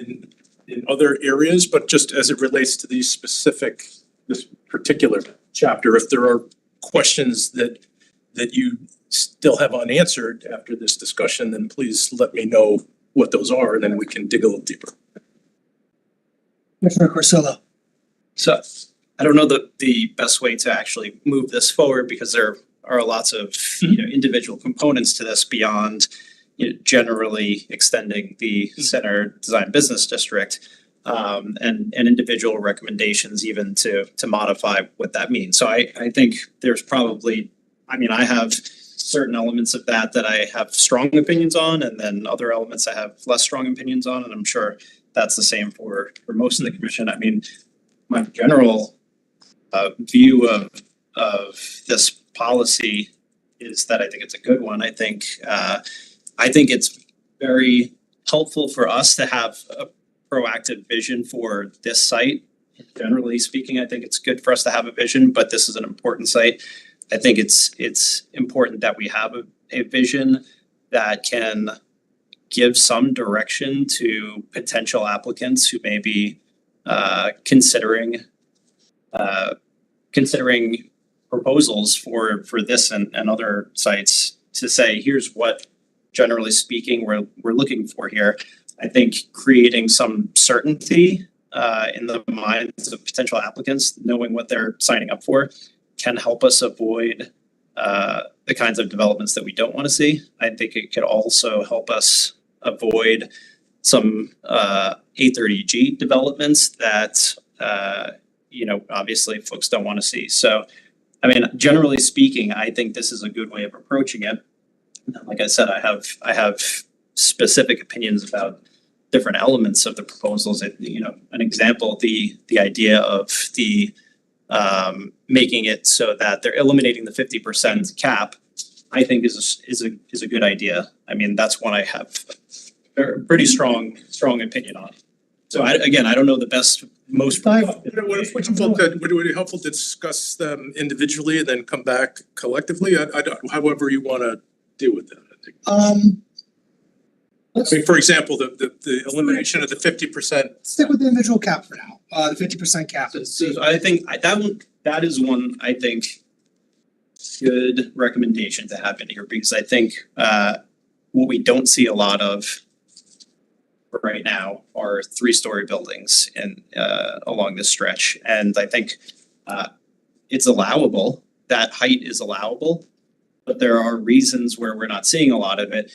In part, one example, you can put a 2nd-story office use on buildings right now, but there's not a demand for that. I think whether that started pre-COVID or not, I don't know, but there's just not a demand. People aren't doing that now. So if we currently allow buildings of that scale, I think it's fairly common sense to allow 2 stories of apartments above ground floor retail. I think that's part of the reason I have a strong opinion on that is because I think it is the kind of recommendation we can get some consensus on, and that I think could solve for a few needs, could create some of that kind of housing that I think we need, but also would support the small businesses that are on that stretch. So that's sticking with that recommendation. That's my take on that. Yeah, let's stick with that, because I think going one at a time, just discrete would be helpful. Commissioner Braun. I actually think we have to break it down further, because there's really 2 issues. One is changing what we allow in the center design business district from what it is now to what we're talking about on all these criteria. The other is how far, if at all, should we extend the footprint of the center design business district? Because I think they're 2 separate questions. I agree completely. Right, and I support having a greater percentage of residential. However, the TOD study did warn us that downtown, we have to be very worried about adding too much height and, destroying sort of like the small town charm. I feel like there's a way to do it without adding so much too far, because my understanding is the main reason we don't have side to side 50-foot tall buildings right now is because the lots are too small for the floor area. So if we allow more floor area for the lot sizes, we could end up with side-by-side buildings, 50 foot tall or 52 foot tall in the downtown area. That's my understanding. I don't know. It depends on the lot, but you could end up with a lot more density. And I'd almost rather see let's see what happens if we if we allow the height, the density and everything else and the relaxing the floor area ratio, how will that change what we have now? And is that what we want to extend all the way to Mill River? I personally would not be in favor of that at all. And maybe maybe it could extend a little bit further, but not all the way to Mill River. Secondly, there is that issue again of allowing residential in an industrial zone definitely opens it up to 8-30G. Right now, they cannot put an 8-30G on the Exide property, in my opinion, my interpretation of 8-30G. No, that's pretty Well, clear. at least on the industrially zoned portion. Yes. Well, they could put it on the other side. Part of that is a 100-foot setback for wetlands. So, Right. you know, they'd have to squeeze it in behind Martell's, I guess, and I agree with you. Yeah. But given what we've just now learned, I don't see that as a likely Well, not- scenario, but you're correct. Yeah. But leaving it industrial precludes 8-30G. That's correct. so that's another reason not to extend mixed use down to that property. And also, I think we do have to consider traffic. So all these things we can consider separately, but they all kind of work together because you're not gonna get the height that you would allow unless you have the FAR, right? On a lot of the little lots. Yeah, it's It's confusing it's a concept. combination. FAR is that you still have to be able to provide the requisite parking too. More often than not, it's how much parking you can provide is is a more restricting factor than the FAR. But they work in combination, I would agree.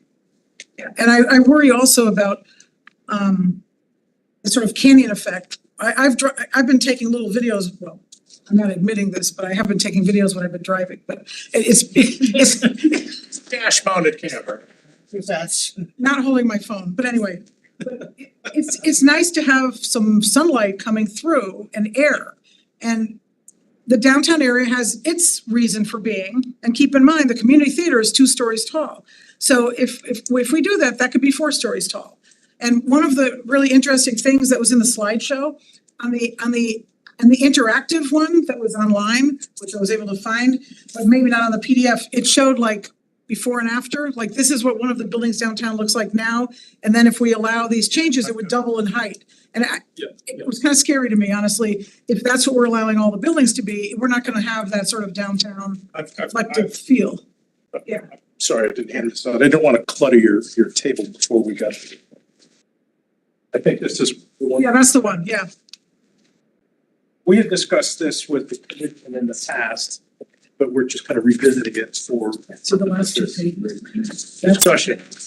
And I did send you the link In one, but all of them in a row, that's my. with the agenda, but here's actual hard copy. here's, I guess, the question then, for Commissioner Braun, and I want to send it back to Commissioner Corsello too, who we said we're gonna limit to 50%, but you bring up a fair point. It kind of all is interrelated with FAR and stuff. Is it the 4 stories that people may have an issue with, where it's 50 feet? What if it was let's just say, extending a CDD westerly that only, I don't know if it's extending the CDD or extending something else, but allowing 3 stories only with whatever that height is, with commercial on the floor, on the ground floor with 2 residential above. Let me just comment on that for a second, if I may. Just these last 2 slides, I think are what Yeah, you're exactly. referring to, right? It's showing, hey, if that trading post, maybe dating myself by referring to that property as a trading post property. If anybody else remembers the trading post, raise your hand, please. Thank you. I'm not the only one. The center where the pantry is, right now, that's kind of taken from the Oh, street. it's the one next to it, I see. So if that site were to be redeveloped, we'd rather see a building closer to the road, right, with parking behind it rather than parking in front. And so this was kind of an example of what a 4-story building might look like. And I will say that this kind of triggered the reaction that you just had, and what I neglected, and I think what Emmeline discussed last time, was that any consideration for a fourth story should also come with a component to allow a greater setback, so it's not one singular plane. Sure. That there would be a greater setback. I think, because right now you permit 5 stories. That's what the regs permit. If you were to go from 5 to 3, I think that would be a pretty dramatic change that may have impact on how folks are valuing their commercial properties. If it's understood that the additional height above 3 would have to come with design elements that soften that look to step back that 4th floor in some appropriate way. But you still have the calculus of FAR and parking that have to be satisfied too. So it's hard to maximize every single one of those things, because the more FAR or units or whatever it is, you need to have the requisite parking to supply that. So it's kind of a combination of things. And if 3 right now, 2 is the number. If you're not comfortable with 3, I would think I would, from my opinion, is I would rather see a reduction in the potential FAR of 3 rather than lowering the stories from 4 to 3. As long as there's design elements built in to the regulations that above 3, you need to, appropriate. Currently, So it reads more like a 3-story. currently the 5 stories is somewhat with the FAR and with some other things, probably not as feasible as it was when it was considered. I mean, if. Well, it depends on your site. I mean, there's one, the only real example of the 50-foot, 5-story building is 140 Sherman Street. That's on this, I don't know. The second to last page, you see 140 Sherman Street. That's a 60-foot tall, 5-story building. But has an FAR 1.4, largely because their requirement for parking. The only reason that couldn't be done on that site is there's a satellite parking lot for that. Yeah, no, I get that. So, It's off the post road, so. so I agree they're kind of interconnected, but I think talking about recommending reducing what's now allowed at 5 down to 4, I think dropping it to 3 would have a dramatic change. As long as it's understood, and what we've discussed in the past, that there would need to be, architectural features to increase that setback at a height above 3 stories. I mean, I'm happy to comment on the substance of this. We can talk about whatever topic. I still think it would be the most practical way to advance something would be to pick something. I know they're all connected, so I know that, where we land on one thing may impact something else, but we can keep bouncing around the whole group of us from topic to topic, from recommendation to recommendation. I think even if you caveat some of your opinions, so if we want to talk about height, there are a couple of recommendations that relate to height, the FAR, the actual number of stories. So maybe height is one thing that we talk about. But I mean, I think I'm not sure how we get consensus on anything unless we try to go topic by topic in some way. So we whichever topic we start with. Page by page. Well, considering I understand your concern, but I guess considering the existing boundary of the center design district as it is presently is one issue, and then depending on where you end up with some of these design elements may influence your discussion on whether or not to move them. No, I know, we probably should. Yeah. So again, we started with the 50% Yeah, I know. residential caps. I know. Half the time when you're talking to the group, it's, how to proceed forward, if we can agree on that, and let alone the substance of stuff. Levy, Brayman, and then let's decide how we wanna. Yeah, I just have one question for Jim, because I've always had this issue. What would happen if we eliminated the FAR requirement and simply said buildings can't be more than 4 stories, and if you're going 4 stories, you need a setback? What would happen if we just eliminate the floor area ratio and just said, this is what you can do here? Well, you'd still have to have the requisite parking, it wouldn't put a cap on it. It's still, you want a maximum height. There's some examples of that in that, I didn't print the whole sheet, but in terms of, if depends on what your lot coverage is. Yeah. It's parking under, you want ground floor commercial, and if it's a bigger footprint of a story above, assuming parking under, and right now you're allowed a maximum of 90% lot coverage. Now, 90% lot coverage is going to require you to have some manner of structured parking, which in fact, right now, structured parking factors into that FAR requirement. So, it's an interesting question. I think we could try to do some sort of build out to see what that looks like. There's examples of that in the TOD presentation where it said, okay, here's what an FAR of 3 looks like with a big lot coverage. Here's what it looks like with a smaller lot coverage. The smaller the lot coverage, the taller it allows you to be. The bigger the lot coverage you have, the shorter the building is going to be. So if you eliminate the FAR completely, you would allow both a larger coverage that also maximizes height. So the FAR kind of is another element that creates a choice for the developer as to how much footprint there is, because the size of the footprint is going to limit its overall height. If you just allow the overall height and eliminate the FAR, then you can have a bigger footprint at the maximum height. Commissioner Berryman, seems up. So in terms of process and how to move things forward, I've always, or maybe just in the last couple of days, I've started thinking about this central center design business district issue as 3 issues.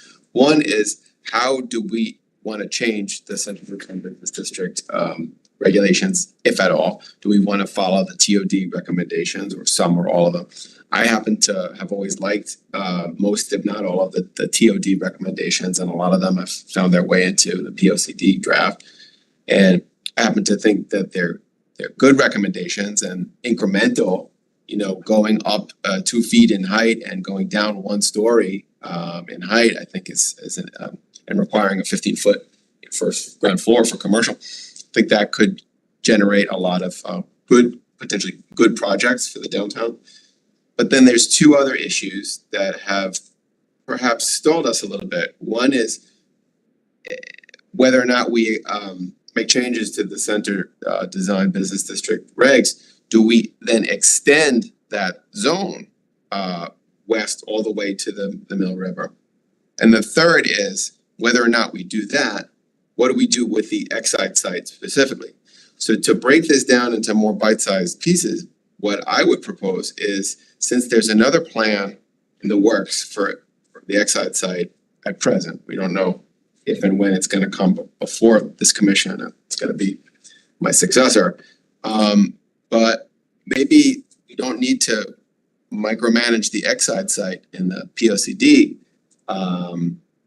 And that could be left for another day or left open-ended. The second is extending the center design business district to include the Exide site. Well, perhaps that becomes less important or less of a priority, right? And if we focus on what is the first issue that we've been addressing now since the 2019 TOD study, which is what changes, perhaps incremental changes we make to the center district, maybe that alleviates some of the concern about we're going too far too fast, because it's one thing to say, well, let's change some things about the center district. It's another thing to say, well, let's change some things about it and let's extend it and let's decide what we want in the Exide site. So I think the most bite-sized piece, perhaps, is to look at what recommendations from the TOD study we want to finally implement in regulations, or even just suggest that we may want to implement in regulations by incorporating them in the POCD. And I think 50%, eliminating the 50% requirement, going to 15-foot ground floor and 4 stories and 52 feet. Those are all good, very good starting points for me. The other proposals from the TOD study having to do with, you know, zero foot setbacks and Jim's discussion about stepping back the fourth story in a 4-story building. I think those are all very good and worthy of consideration. And if we are going to consider them in the POCD, then they don't have to be even written in stone into regulations at that point, because the POCD is just the POCD, it's not the regulation itself. It's important to keep in mind too. So why don't we do this? Let's focus on the CDD, the current center design district in our downtown. And kind of go through what Tom had started and what Lenny had just articulated now. Because we should be, everything interrelates, I get that, but I mean, I would think at this point, in the current CDD, current downtown center design district, I agree that eliminating the 50% residential cap makes sense. Lenny, agree. Let's just focus on that for now and let's slowly kind of branch out. Is there consensus to that? There's no if you don't have a consent, disagree with it, just raise your hand so we can talk about it. I got the sense that that singular issue is okay. Okay. I'm seeing nodding in the head, so that's fair. But again, we're not talking about extending it right now, just currently where the zone is the CDD. Great. The height. Again, the TOD recommended going from 5 stories to 4, but keeping the height at 52 feet, I believe it is. So, thoughts on that? Tom? I support that. I think that makes sense. The one question and comment I have, the idea of the setback for the 4th floor. I think part of what we want to achieve in doing that is so we don't have, Commissioner Braun referenced the canyon effect, I think. I think there are a number of considerations we might want to take into account. I think we also want some diversity in the street wall. So it's not just a kind of, even if we had a row of 4-story buildings that all have the same setback, that still gets a bit monotonous. So to me, part of what we also want to achieve is, some different typologies, architectural perspective. So I wonder if, there are options, there's maybe a menu of options we could include where the setback is one, maybe, if I see a picture here and one of these documents that has a couple of buildings with gabled roofs where, maybe that's an option where the 4th floor is a gabled roof and that just gives it a different view. So that's an example, but maybe there's a different way of trying to achieve what I think we're trying to achieve by creating some sort of menu of options that it's not just if it's fourth story, it has to be a 10-foot setback. That's, if I may, that's an excellent point. And one of the things we talked about when we visited this post TOD pre-POCD, if that makes any sense, was just that, it's not just one, hey, at above 30 feet, you gotta knock that whole floor back. We talked about some options, including, hey, if rather than setting it all back, if you have articulation of the facade at the lower levels, that volume of space can kind of get credited for a 4th floor setback. One of the things that the regulation as presently constituted does, and I think is this the photo you were? I was talking about this, but I mean, there are probably other options. Which, the first cover page. Center Design District East, I was just looking at picture 8. So right now, the way the regulation reads is we presently, above the height of 30 feet, in the current regulations, require an additional 1 foot of setback for every 3 feet of building height above 30 feet. And an example of how that can be employed is the second, if you flip from the cover page to the next sheet, is in the brick walk. The architect here did a nice job of showing how that 1 foot of additional setback for every 3 feet in height can be achieved as a angled roof rather than knocking the whole thing back slick. All right, above the 3rd floor, you're gonna set that 4th floor back 10 feet.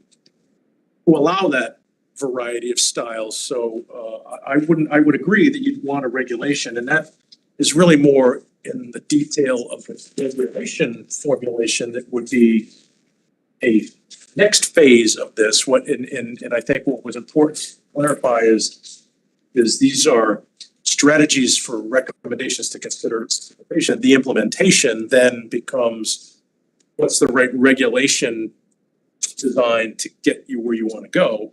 So I think a menu or a way, more than one way to achieve it, is important. This is one way to do it, where you achieve a 1 foot setback. Sorry, it's 1 foot of additional setback for every additional 3 feet of height. Or you could also consider, okay, I'll just take it all at once, or maybe balance that against, if instead of a 3-story flat facade, there's articulation of that facade that creates visual interest, you get credit for that as well. So that's kind of the devil in the details of how the regulation gets ultimately crafted. But I agree with what you're saying.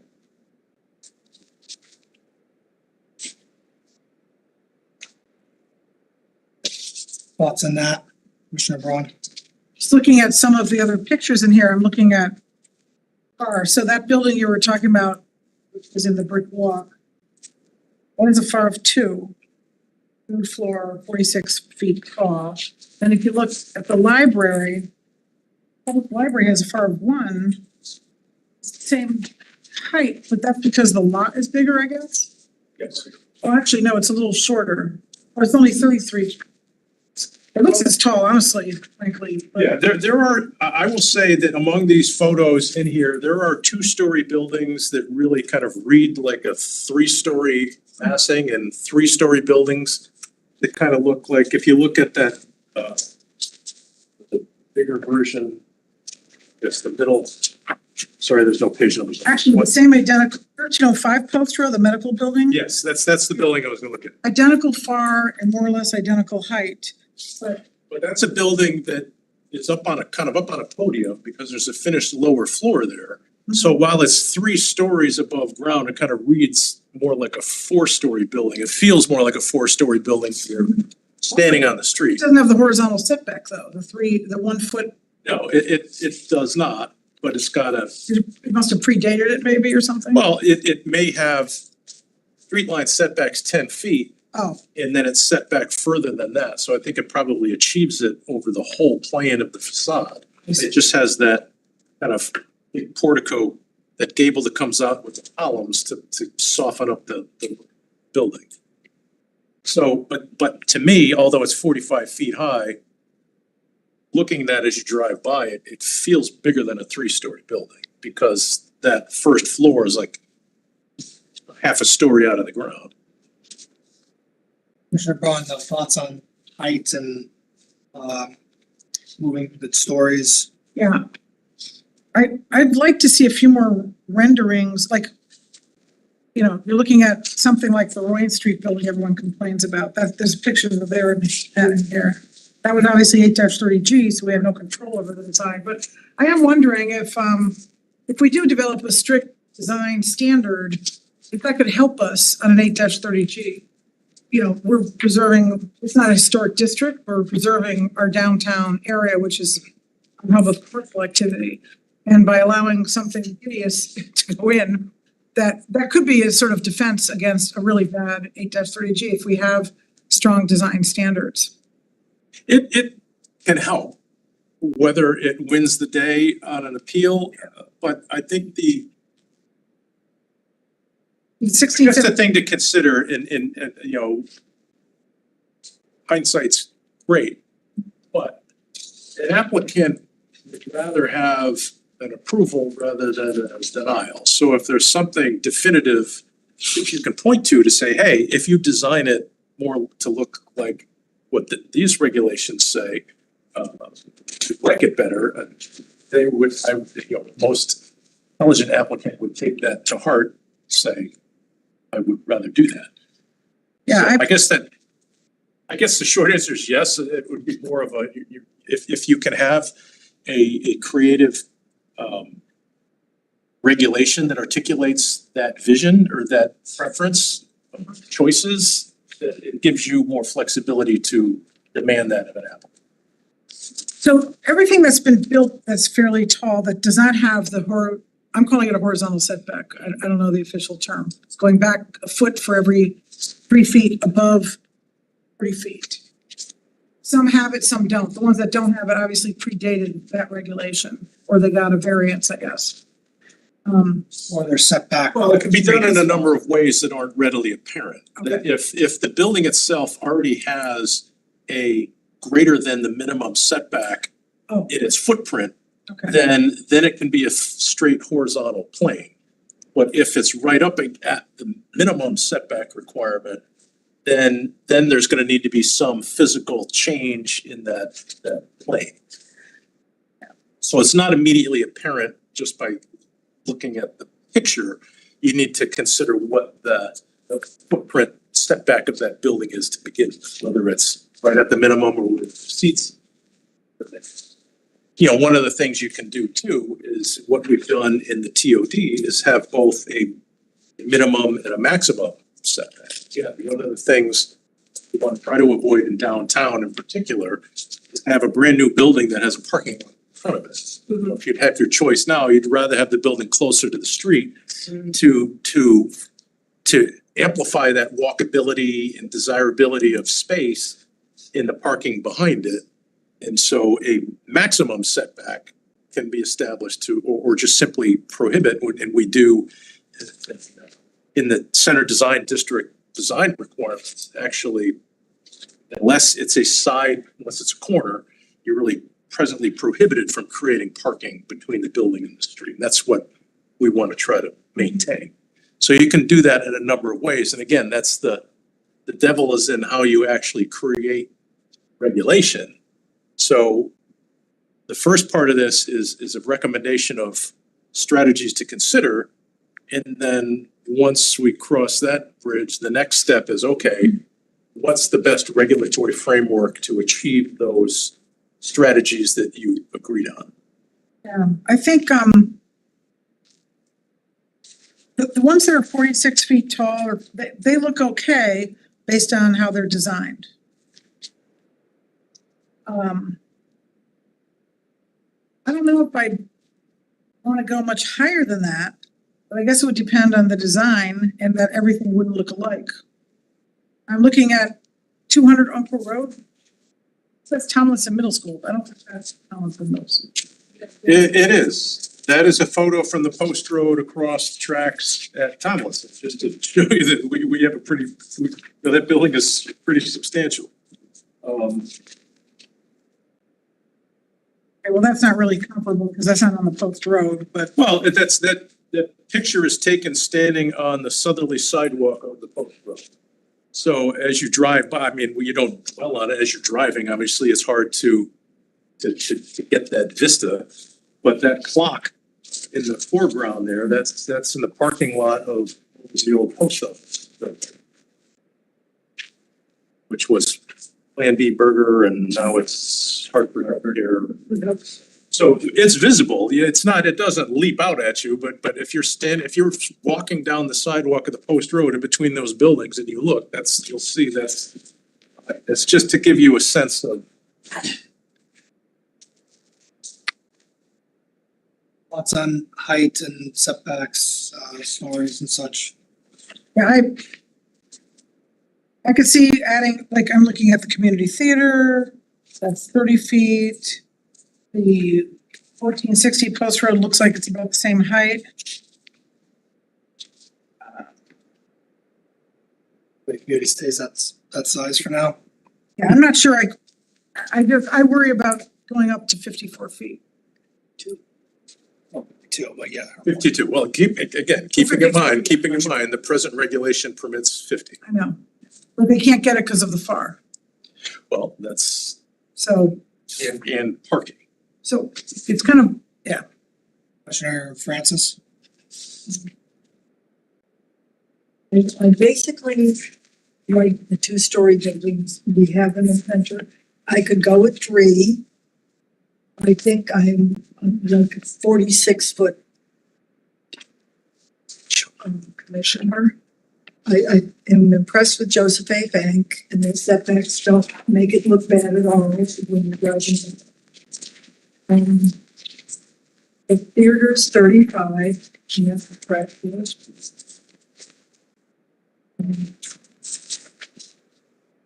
I don't know, I mean, the only thing that bothers me now is the Ruane Street, so that bothers everybody.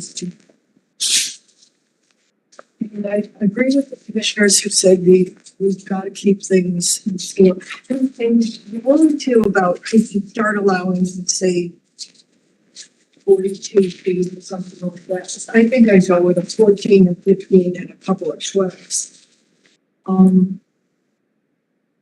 That you're gonna have too much, not tomorrow, but you'll have too much too tall.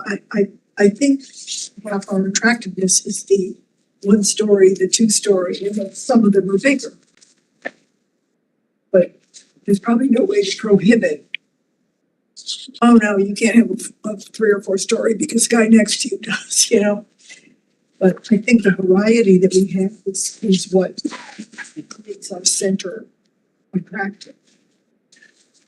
I agree. I don't think that if I can, you adopted a set of regulatory standards that are incrementally different, that you would suddenly see a huge change. There are properties that are not likely to change at all because of the way they were built, structure of their existing tenancies and stuff. And there are others that might be like, for example, the Rite Aid building may be a property that may be ripe for redevelopment at some point, depending on what happens with Rite Aid. Rite Aid. But that's an example of a building that sits back that we would probably want to come forward. So what I'm hearing, and I don't want to put words in anybody's mouth, so correct me if I'm wrong, there seems to be more sensitivity to the impact of increasing the FAR requirement and what that might mean in overall bulk than to the tweaking of the height requirement. If that's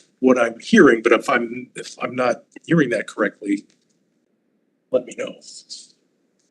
Commissioner Porcello, you wanted? I wasn't gonna add any further comment, I was actually gonna try to see if there was some consensus about some things, because it sounded to me like there was disagreement about where there's a split between whether 4 stories was appropriate, but mostly consensus that 3 is okay. I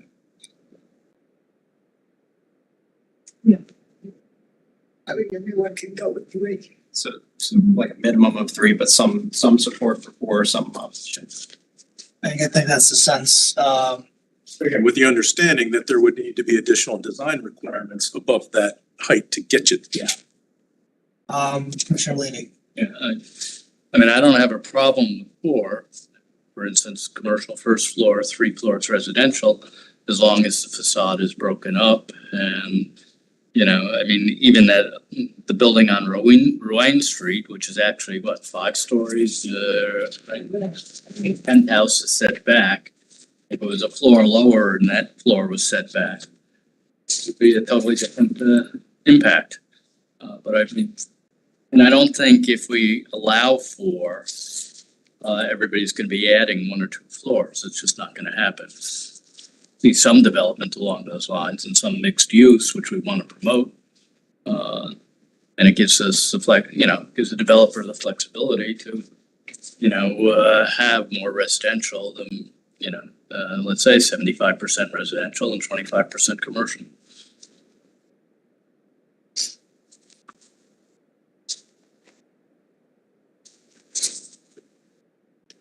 No, I know, it's hard to kind of, I think from hearing it, I think people would be comfortable 3 stories up to 40 feet-ish, 15, 12, and 12. And then the question is whether it's an extra 4th floor. Everybody seems to be favor of additional architectural, well, not additional, but architectural designs that break it up. Backs or dormers or whatever, everything we've seen kind of in these pictures. So it's not just a box and a bunch of, one huge rectangle going down the post road. Commissioner Bukowski. I just have a question around this picture of Bedford Square. Jim, I don't know if it's a question for you, but So this is 52 feet. The Bedford Square, you know? Oh, I'm sorry. I don't know the exact height of that. Let me look at that. It's a 4-story, it's hard because it's hard to get a picture at a distance, but the Right. 4-story building. It is, okay. It's 2 floors and then upper floors are back, but it's also kind of built into it. If you see the stairs kind of going up there, Right. it's from this angle, it's 4 stories, but by the time you get to the back, because of the hill, it's 2 stories from. Okay. So it's kind of, if you've been over, I don't know if you've. I was actually there last weekend, which is why I'm asking for context. So and because- there's more than one building in there. They're very Right. close together, but they're different shapes and that's an example of how I think the articulation of the architecture can soften one single building. That's what, It's in this one. Oh, yeah. The cohesiveness of like the feel that area to me feels cohesive but varied so that it doesn't seem but not or and I don't know how I agree that I think we want to make sure that we're varying the aesthetic the street front, but to me I was drawn to this picture because I was there and it did feel like it is 4 stories. I think that just in having been there and thinking about the fact that we're thinking about 3 versus 4, that we could possibly achieve 4 and still have the charm that we're looking for. Commissioner Brayman. I think that's a good point. I think Westport is very vigilant about height restrictions and they certainly have a strong set of characteristics that they want to encourage in the development. And the Bedford Square development is, I guess it's the old YMCA site. It's considered a success. It's very, commercially successful and widely considered attractive. I know that we had considered encouraging that type of development at the Exide site. And I think that it is sort of a good model for how 4 stories can be done tastefully with step backs and articulation. Whether this particular building in the picture is 52 feet or not. I don't know. Yeah, I mean, it doesn't really matter. To me, I think that, 4 stories and 52 feet with 50 feet on the ground floor could be a success in the center of town here. Whether we go there with a very clear vision that we're gonna have articulation or step backs or some combination of those tools, that developers have to use. That's all to the good. The other thing that you alluded to, Mr. Wendt, is that if people are thinking that we're going too far too fast with height, then one way of dialing that back might be the FAR. And if we're at 2.0 FAR now and the proposal is the recommendation is to go to 3, if we went to 2.5, then I suppose that's gonna be a further constraint on the height of buildings, right? Because that's another parameter that you're gonna have to Correct. meet. Yeah, that's why I said what I said, is I think I'm hearing, Lynn, that the sensitivity of how big the box can be in terms of its total bulk, as we used to call it, coverage and bulk. It's kind of a harsh word, but floor area ratio does kind of push that down. So that's a good point.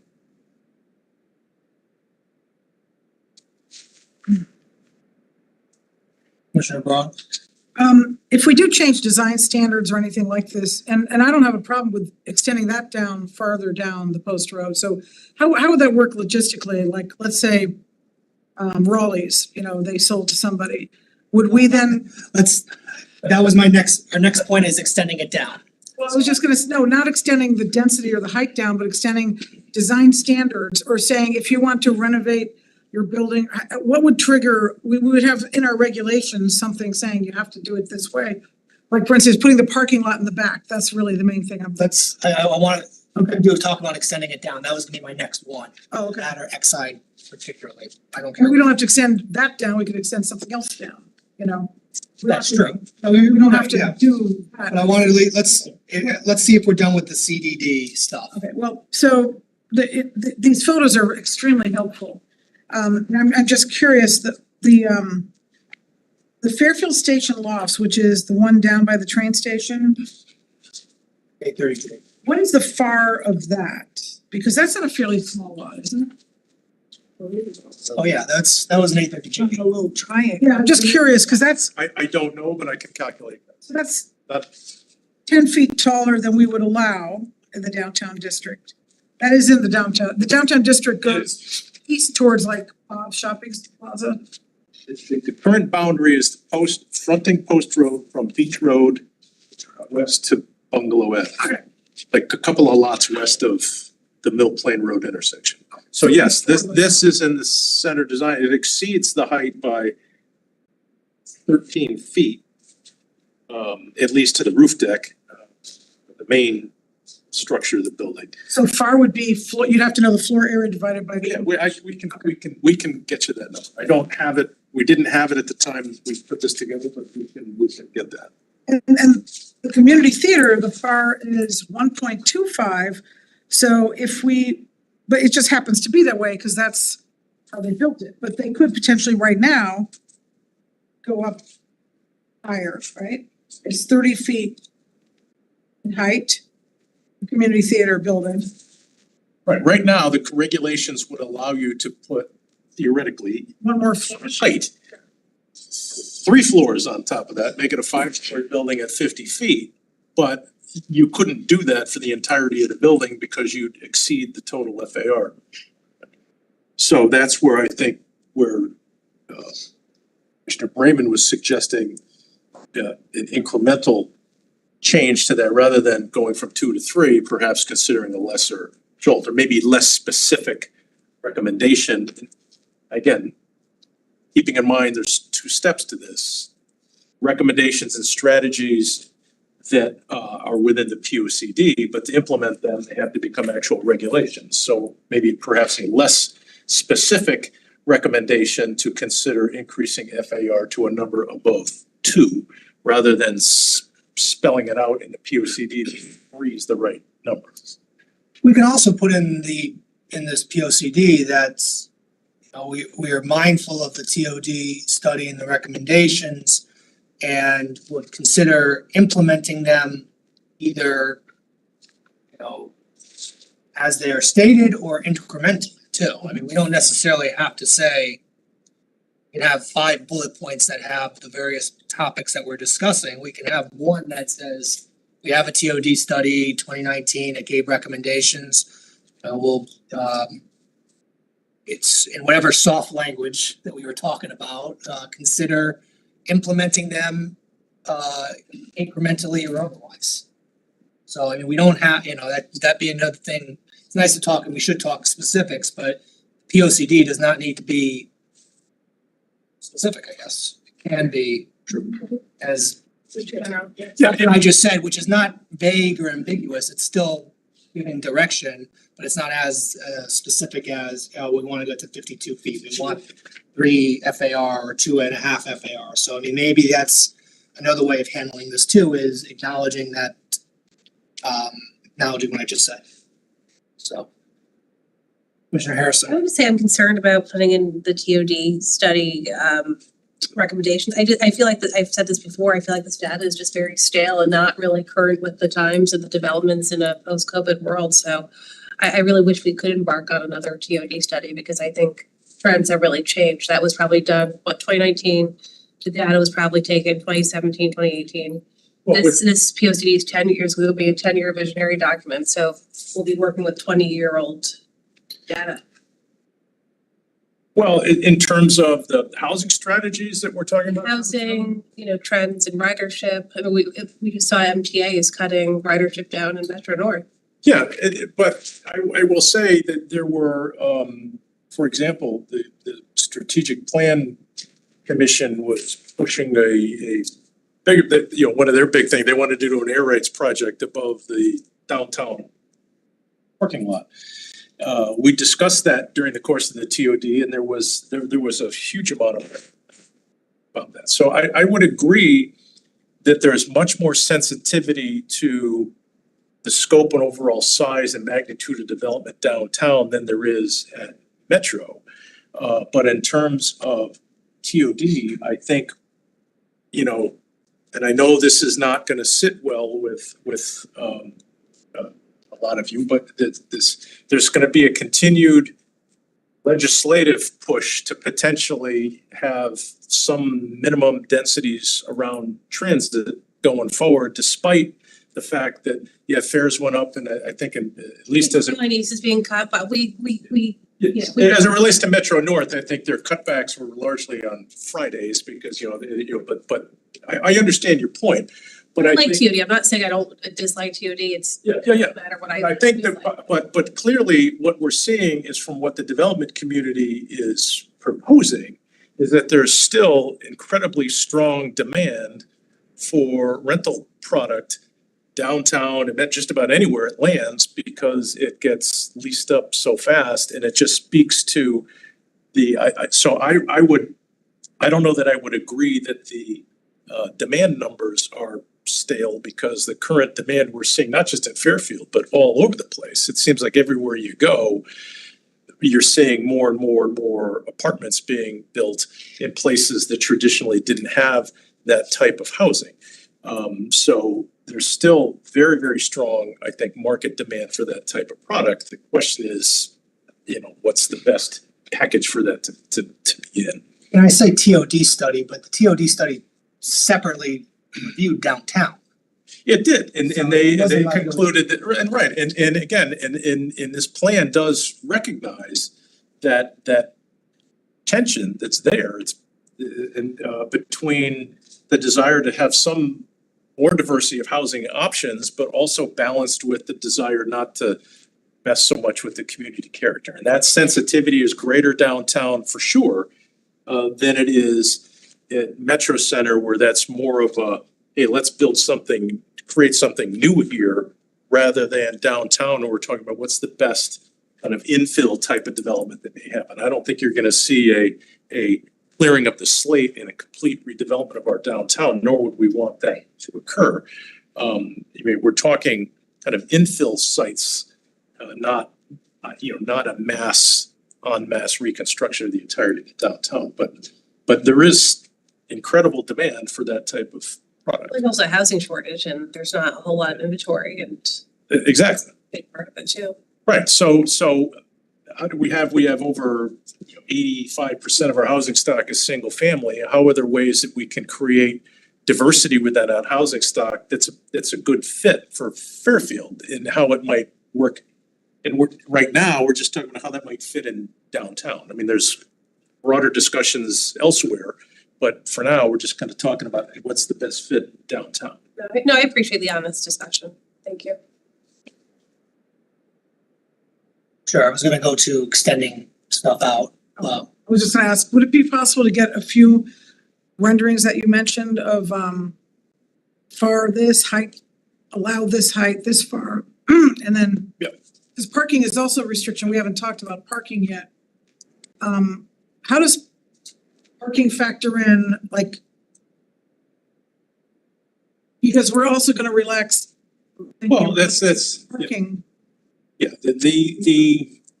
it's a threefold question. I think just to circle back to your question that we were gonna answer, Matt pulled some stuff off of Vision and estimates the FAR of Fairfield Station lofts to be just under 2.8, not including the area under the building. That's. so that's about what we would be allowing, except for the height is. Correct.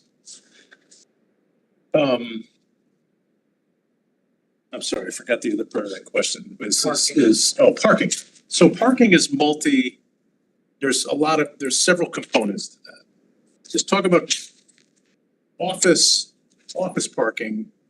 All right, so right now, downtown it's the same in our commercial with the exception of the TOD.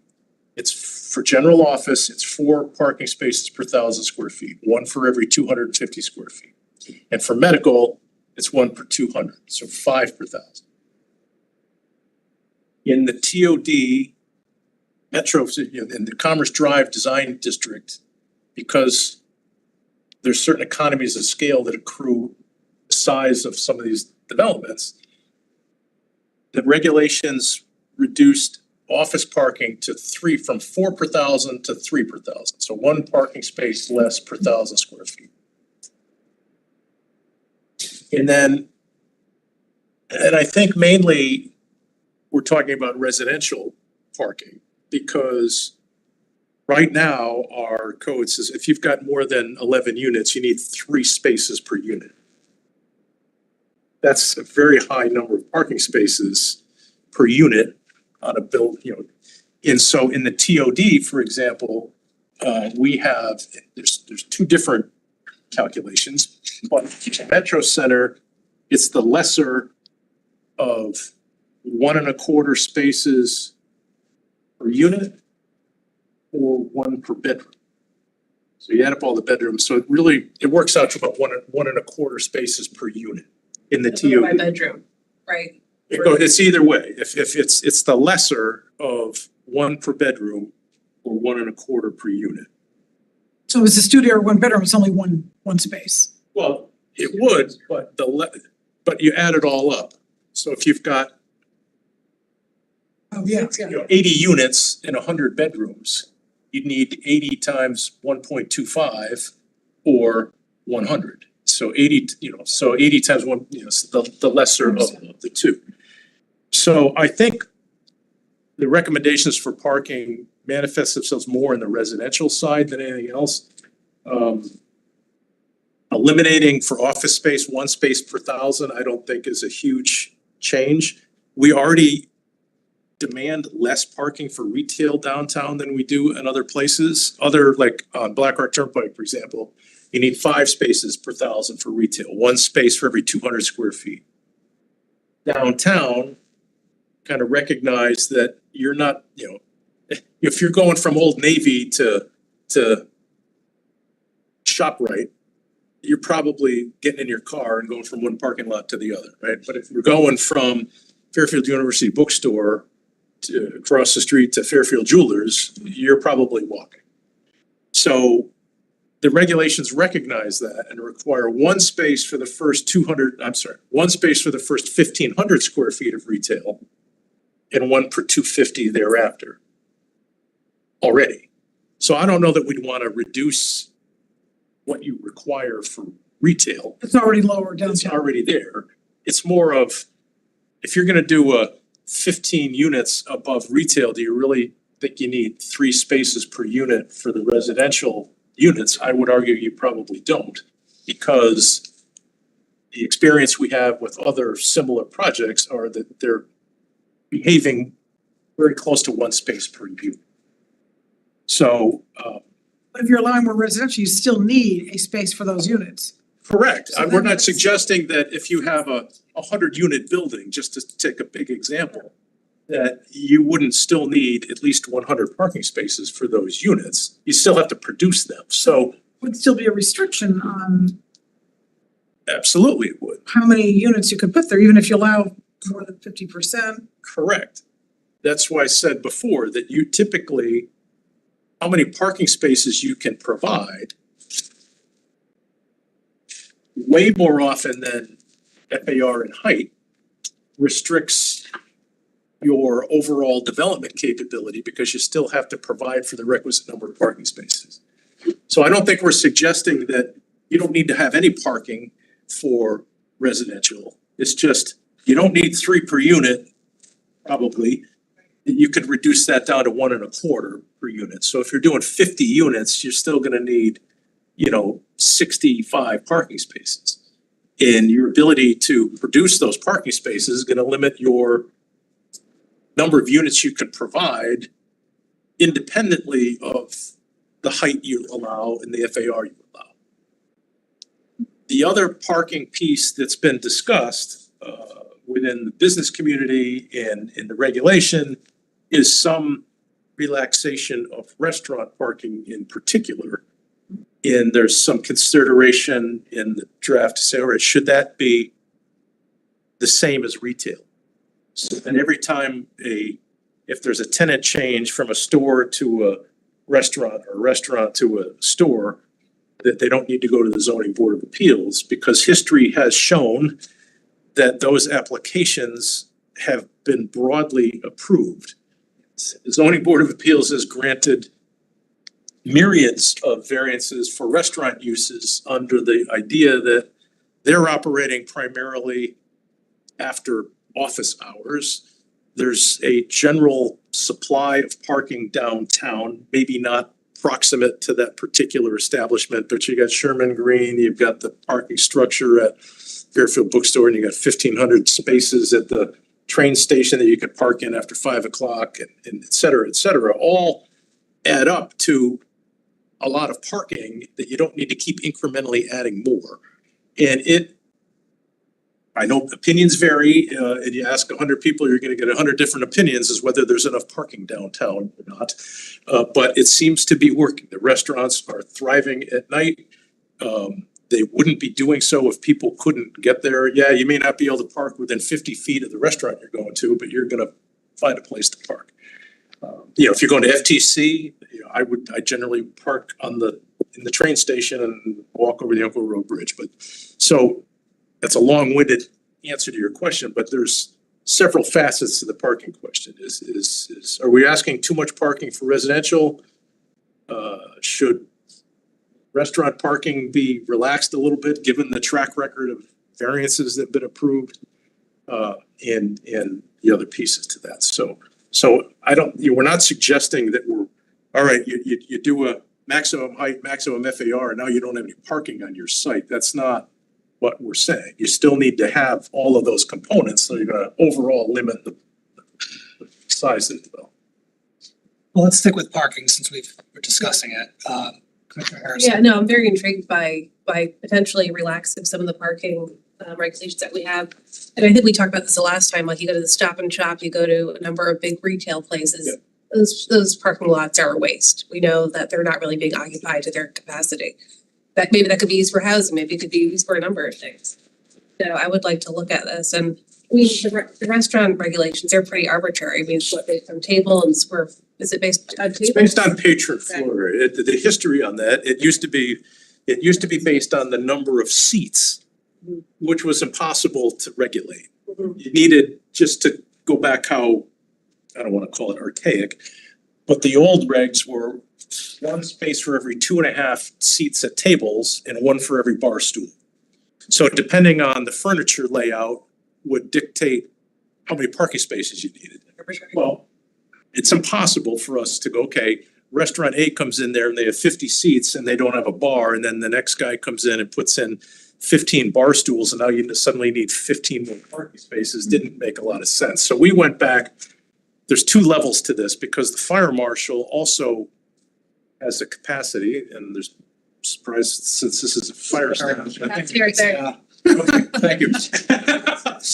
I would be shocked if that sign wasn't there, but there's a maximum capacity, and that's based on if it's seating. If there's fixed seating, it's typically, I wanna say 40 square feet per person is required, which if you back into 40 square feet and what a table chair looks like, one space for every 40 square feet is kind of about one for every 2.5 seats is what we used to do. So we say, okay, it's based on we establish what the patron space is. That's not gonna move unless you're taking walls down. Then you can move the furniture around as you see fit. Now, in some cases, if it's a standalone restaurant out somewhere where there's no adjacent commercial businesses, you probably need more parking than a restaurant that's in the middle of downtown. So we're talking for downtown, Old Post Tavern, that's been a restaurant for as long as I've been alive, doesn't have a single parking space on the premises.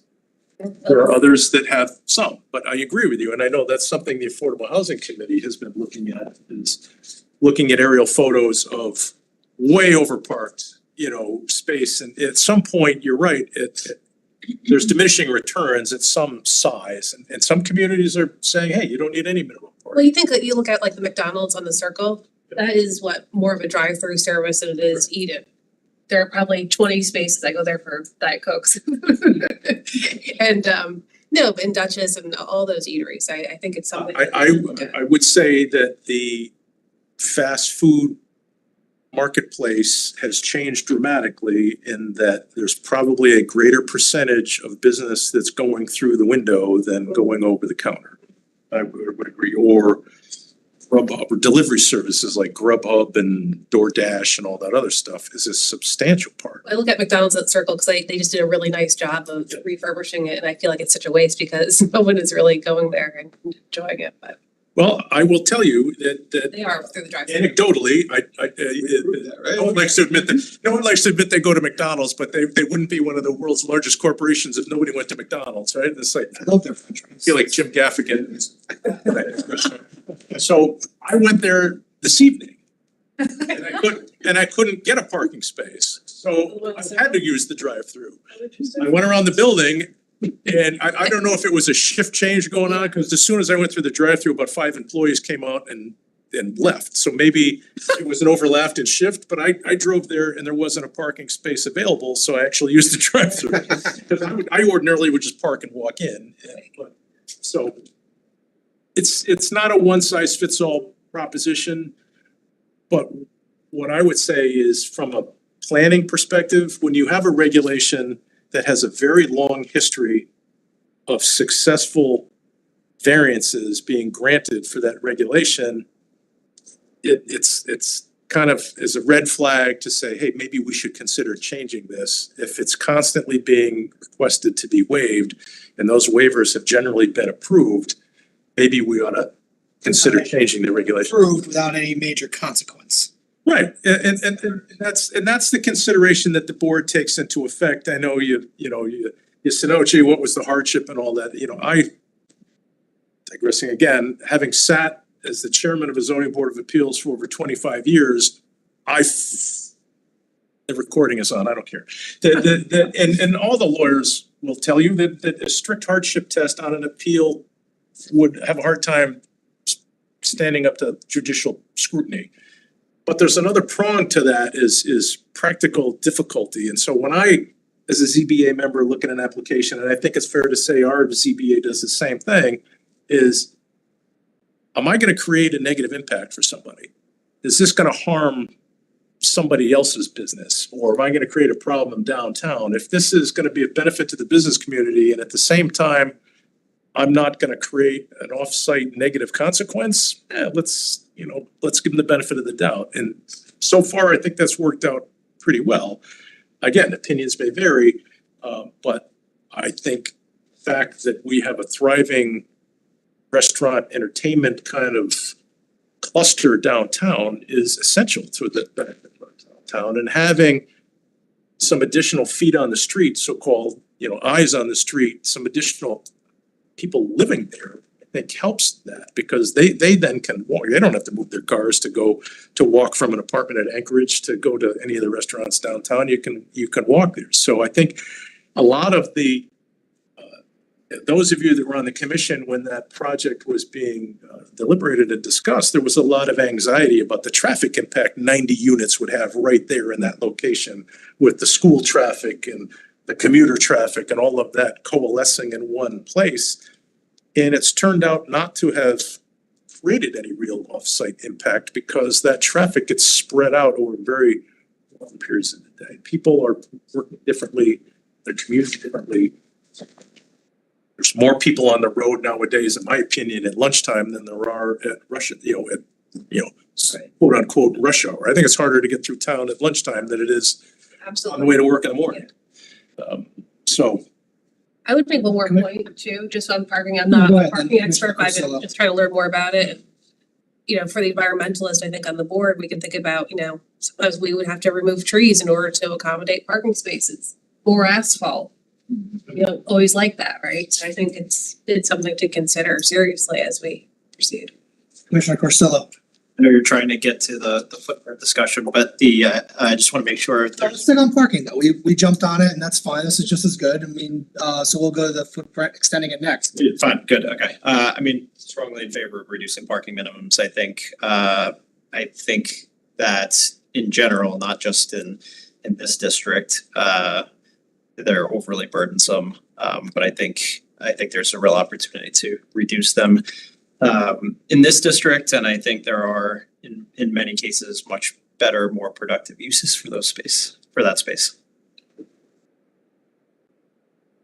No, I agree with that too. In this district and others, because I think even the consultant had showed in some housing areas where if it was, it was one house, it was two. If it was 11, it had to be, it wasn't just two, it was like an exponential more of that. So it didn't seem to make sense. And yeah, I don't, having heard from the consultant, Mr. Wentz, and think, having experience to, I think reducing the parking requirements will be helpful in this district and others. Commissioner Braun. What's the, what would be the combined effect though of reducing parking for restaurants and adding residential?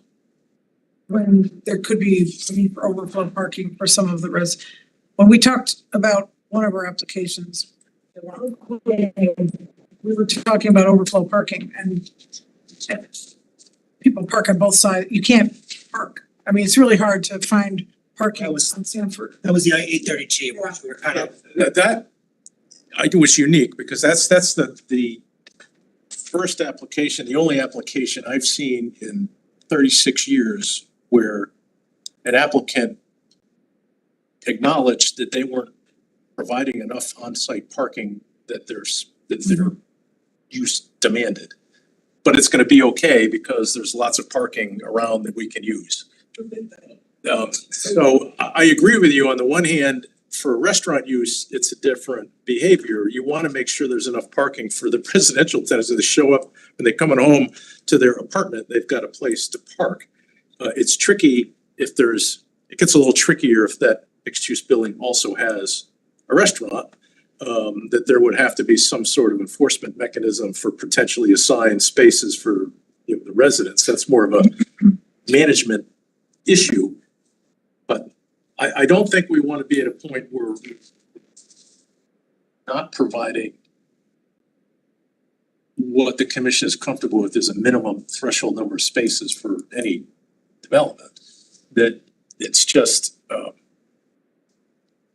where we see the problems is not with new construction. It's how does someone retrofit a use into a building that long predates our requirements and wasn't built with any parking or vastly inferior parking. Because unless you dig underground, there's gonna be no more parking built. There's no, from what we have right now. Right, there's several ways to do it. You can have a smaller footprint on the first floor and allow parking underneath portions of the floor or decked structured parking like we have downtown at the I'll call it the Fairfield University Bookstore building. I'll call it the Fairfield Store, again, dating myself for those of you that don't know the Fairfield Department Store. But where would a deck of parking go? Because it's a non-starter where the train station is, right? Oh, no, I'm just talking on an individual property, like for that site, that was a big Garage and. No, that building, the old Fairfield Department Store was a large surface lot that you exited and entered from Sherman Street. Still is. There's just another layer above it, where you ramp up, get to the second floor office occupancies. That hearing, when that development was undertaken, was a threshold question that was the heart of that public hearing. It was the first structured parking downtown, and people resisted it tremendously, thinking it was going to be a big change in character, acidification, call it what you will, it was different. But the way it was ultimately designed and kind of hidden, you don't see that big surface parking lot so much. It was kind of creatively designed to soften the look. And I think in time, people accepted that as, hey, this wasn't such a big deal. I mean, obviously, I'm sure there's exceptions to that. The parties that took appeals to that thought it was going to be a detriment to them. But I think that was a benefit to downtown because the town entered into an agreement here's kind of the antithesis of what we're talking about, is the town actually incentivized the developer to create more spaces than they would have otherwise had to do to create that pool of parking that people draw upon for all these restaurant uses and stuff. So that was a case where, you know, there was actually a lease. The town paid the developer to provide more parking than they would have otherwise needed to provide. Is the opposition to the train station parking deck only on the westbound side of the tracks or on the eastbound side of the tracks or on any side of the tracks? All right. Historically, there was a thought of decking when, at the time when there was a 8-year wait to get a parking permit. You put your name on a list and there wasn't enough parking for the demand. And hey, we've got a 2,000 person waiting list. Let's consider putting a deck on a parking lot. That was solely for the idea of commuter parking. It was largely the Mosswood condominium folks next door that objected to that, but that need has been relieved in the creation of the Metro Center. It created another additional 1,500. When that station was built, it essentially wiped out waiting list. There isn't a waiting list anymore. If you want a parking permit, you can get one. Okay, It's oversold substantially. If everybody that has a parking pass shows up all in the same day, there's not gonna be enough parking, but that never happens. There's a certain calculus there that. but it can't be used during the day for people using the restaurants or the businesses. You can, after 9 o'clock, any parking, you can park there, but you're gonna get a $6 fee and you have to pay $6 a day to park. After 5 o'clock, you don't need to pay that fee. It's 35 if you're not, it's $6 if you're in the, The day. the If you're in the it's that many. certain, it's complicated. There's certain spaces that you can only park in if you have a parking sticker. I'll get a close spot. You go there at like crack of dawn. Go there. There's a whole dynamic that goes on there in terms of where people like to park and their routine, but that's a smaller percentage of the parking lot. Vast majority of the parking lot, you show up after 9 o'clock, you can park and go to the city. Like if you wanna go to a Wednesday matinee, you park in a parking lot, you come back, there'll be 35. I'm not sure there's a fee envelope anymore, they just bill you. There's a kiosk that you pay. You're supposed to pay at the kiosk. If you don't, they put a ticket on your window. If you don't, so bottom line, you need to pay. This is though of adding density with residential and reducing parking, adding residential without adding parking beyond what we require now. Are we considering reducing parking for the added residential or just keeping the standard the same? No, what I think we're suggesting is 3 spaces per unit for a development that has more than 10 housing units is overparked. That's what it says now. That's what we require now, unless you're in a TOD. And I would think downtown kind of qualifies as TOD, it's all walkable to the train, you could get away with probably 1.25 spaces per unit. But I mean, is there any way of using the train station parking lot for the need, if the need arises, if we were to, you know, reduce the residential requirement while adding residential and also reduce the restaurant requirement?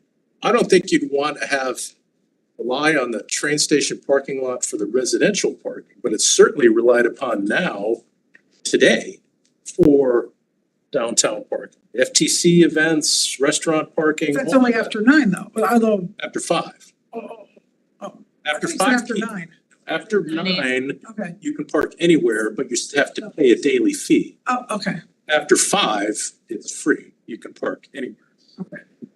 That includes the spaces that are on the south side of the tracks. There are fewer of them. Eastbound, Correct. Yes. okay, Those tend to fill up first in the morning because that's the side you're on. When you're tired at the end of the day, you're already on the right side of the tracks. You don't have to go up and over. oh, that's right, yeah, Those spaces fill up first and then the other side. okay, So similarly, if there's a big concert at FTC, those spaces will all be full. But there'll be tons of spaces on the other side. You just have to walk up and over the bridge. okay, thank you, that's very helpful. Pretty good consensus though about reducing the parking, I think, Commissioner Yeah. Francis. Just a question, did the residents of the Oakville Place building, that some of them were trying to get apply for parking spaces, and did they get them? Yeah, there's one that I'm aware of, Okay.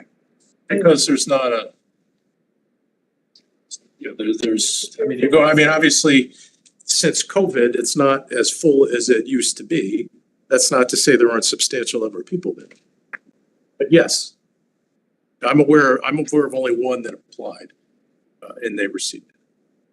Reserve park space at the train Is that station. how they did that? Well, it's Enough parking spaces. Fairfield Station Lofts has about one space per unit.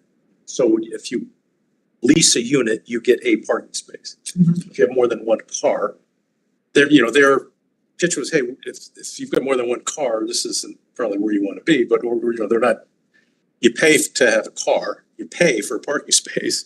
But if you have two cars, they're not going to lease you a second parking space. You have to park it elsewhere. So you get the station. Yeah. Does the new, I think last night an ordinance was passed at the RTM about complete streets. Does that change anything we're talking about with parking? No, our parking requirements are strictly off-street parking. Mhm.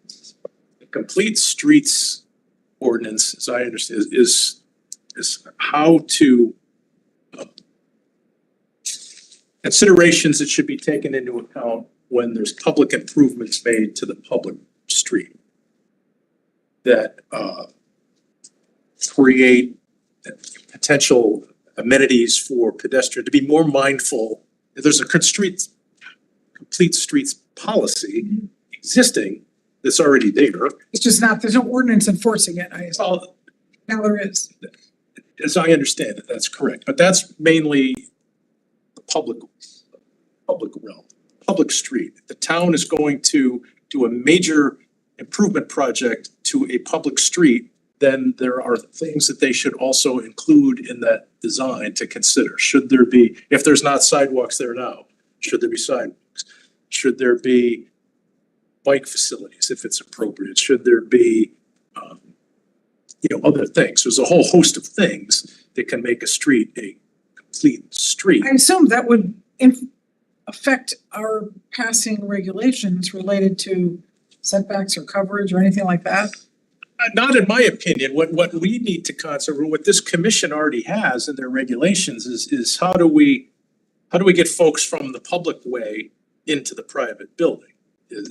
Are there pedestrian amenities to get folks from the public sidewalk into the building? If the building is not up at the street, crosswalks, are there sidewalks, are there, we require bike parking, facilities for people to arrive on bike. Those are things that, in my opinion, the concentration is how do you transition from the public realm to the private realm? That's embedded in the zoning regulations now in terms of requiring a pedestrian plan and how to get people from the sidewalk into the building. The complete streets is different. It's if you're replacing a bridge and repaving the street, should that bridge now include a sidewalk or bike amenities so that a street is usable for all users, not just cars? It's a complete street, so-called, is a street that all users can use. Pedestrians, bicyclists, and vehicles. That's just because I see we have, Sorry, we got 20 minutes left, and let me just see if we can, I think we've touched on parking, right? I mean, I think that's good, pretty good consensus for us. Extending the downtown, the CDD westwardly. Let's just focus on Exide, for example.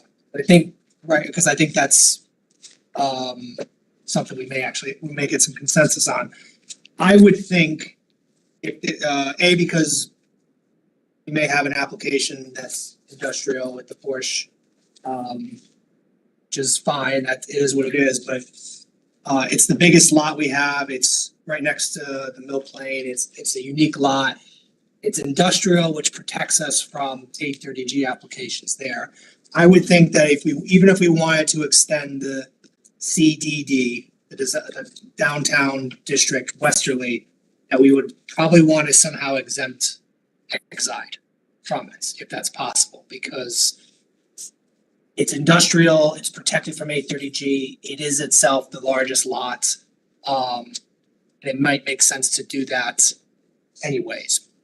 And I throw Exide in there because I have a feeling that's possibly, if anybody had a desire to extend the downtown westerly, Exide would be potentially where they would not want to do that for whatever reason. So let's just throw Exide in there for a second. Sure, Brayman.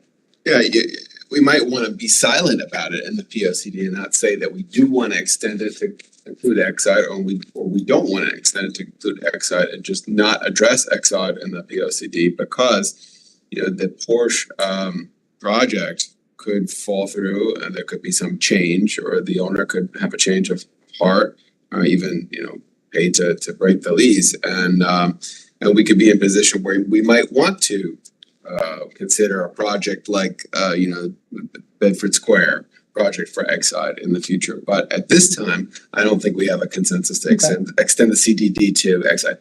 I mean, it goes probably back to what I earlier said, is we don't have to say where we can say we're in a soft language considering the extension of the downtown westerly, we don't have to say where.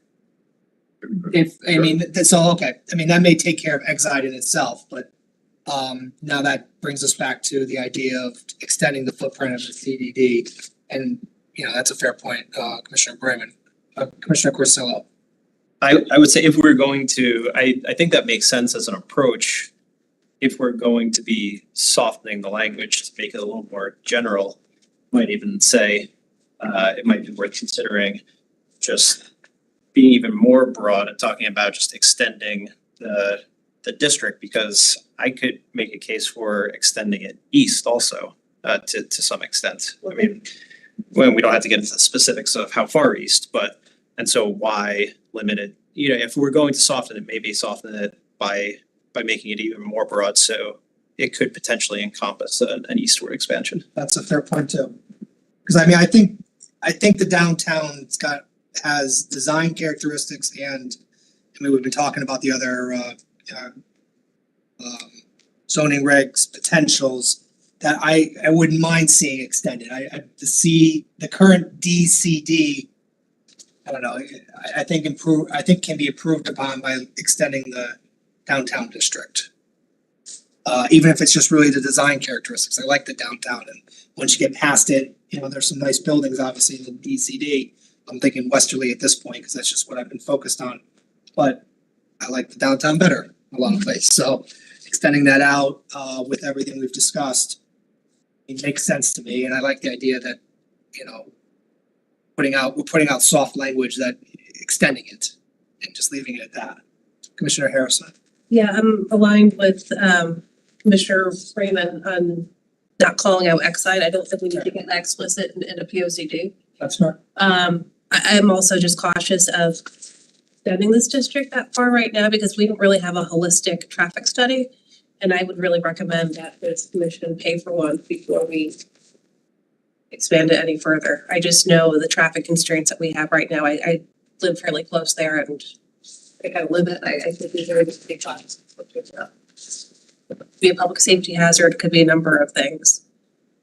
Right now, and I've said this about probably, 5 or 6 times, that, at 3 o'clock in the afternoon, the traffic begins to build up at Martell or even below that.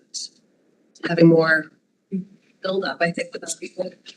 Unless we have we have an over, just a traffic analysis of.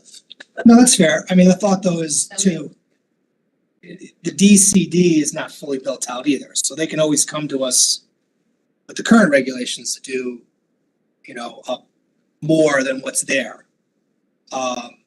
Again, extending the CDD gives us the ability to extend design criteria, not just the density, which is still permitted in the area. Right, I understand So, and we always it would have to be, I think, generally a special permit or a special exception that has traffic built into the project built into the consideration of the project as well.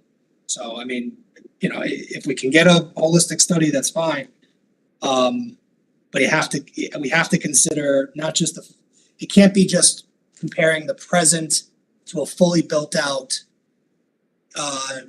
downtown district. It has to be like an apples to apples, like, well, if we're gonna compare what traffic could be under a fully built out center design, it has to be also what would a fully built out DCD look like? Because if it's, you know, you may find that a fully built out DCD versus a fully built out CDD is probably much closer. And maybe it's like, well, you know, you're darned if you do, darned if you don't with the traffic, with the fully built out, but we like the design characteristics that get extended out. So, Commissioner Braun. Do we know, Jim, do we know, there were two sort of big traffic studies done by the town. One was at the traffic circle by McDonald's. The other was somewhere on the post road. Where was that? That's not down here. No, the two big studies that were undertaken in conjunction with MetroCog were Black Rock Turnpike Corridor and the Fairfield Circle study. Not farther down. Okay. There were other smaller studies that and the acronym escapes me now, where they do a safety audit, a road safety audit, where people come in and look, and there are some plans in the Hull from the Westport border to like Hull's Highway to do some realignment, like where the Kings Highway West interfaces with the post road is at a weird angle. So there are some recommendations that came out of that, restriping, because there's some really wide, you know, the post road is massively wide in that location, like in front of the diner, for example. And there's some recommendations to restrict the width of the traveled way and enhance some pedestrian environment there, better crosswalks and stuff. That wasn't a traffic study per se, it was more of a road safety, pedestrian safety. Did we do that or the police committee? No, that was done in conjunction with engineering and the police commission. Like recently or? Couldn't see the dates, I mean, The that, last 5 years, I would say. yeah, the last I couple. wasn't aware of that. And there's another study that we talked about in conjunction with the Circle study. That's a grant, that there's a grant in the works at Grassmere, from Grassmere to the Circle. That's the Fairfield Circle study was ended at Circle, but the extension of Fairfield Avenue, or Route 130, I think it is, from the hotel to Black Rock, there's a plan to reduce, because that, again, very high speeds, because there's 2 lanes in both directions there. So the idea there was to do what's called a road diet, meaning to reduce the travel lanes to 1 lane in each direction and add more on-street parking that's needed there to slow people down. And the whole idea of the traffic circle improvements were to slow people down and to be less of an incentive for that to be I-95 bypass traffic. If it's so easy now to hop off at Fairfield Avenue in Bridgeport and you can fly down Fairfield Avenue 50 miles an hour and go flying through the traffic circle until you get to South Benson Road. The idea is, hey, we need to slow those folks down a little bit. In conjunction with what the state is ramping up now, and you may have read, you know, there was a big traffic count done in September on the I-95 corridor. The DOT is looking at a long-term study on how to improve flow on 95 to help disincent folks from bailing off of 95 and using the post road as bypass, because a lot of the Circle study showed that about 2/3 of the traffic volume is pass-through traffic, not destination traffic to the businesses within the study area.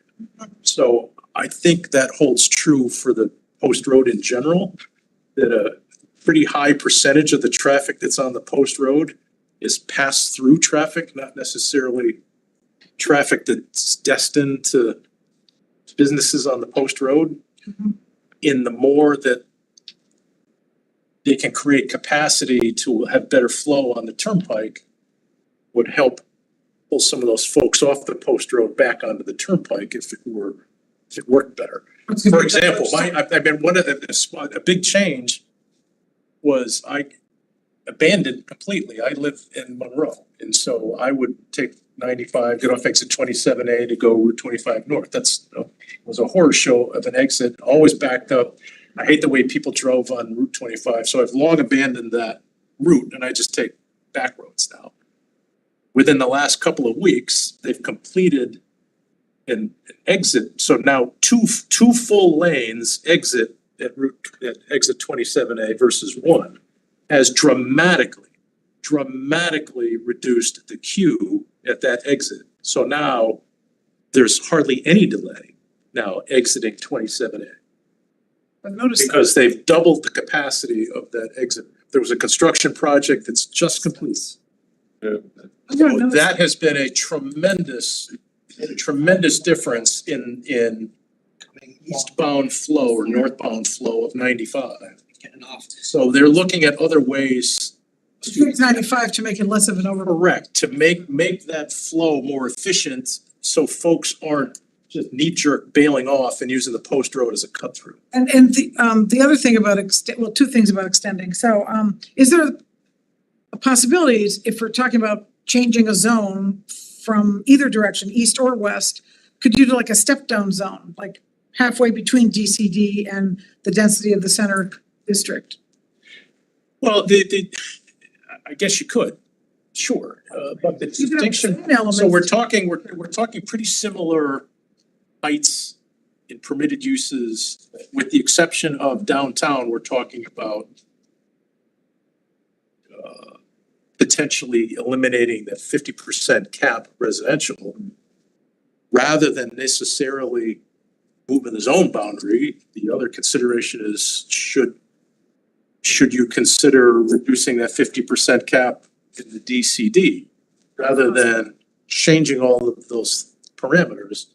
Maybe that creates other options. That's a very interesting possibility. So Having, if you were going to change for parking to go behind the building, how does that work out in real life? We'd have a resolution that says if you're redoing your building, you have to. well, the design standards now in the center design district says you can't have parking in front of the building. The way to do that, DCD, we've talked about that too, is right now we have a minimum setback of 25 feet, which pushes the building farther back.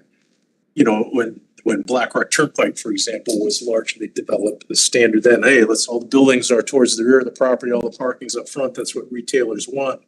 That's a great environment for a car.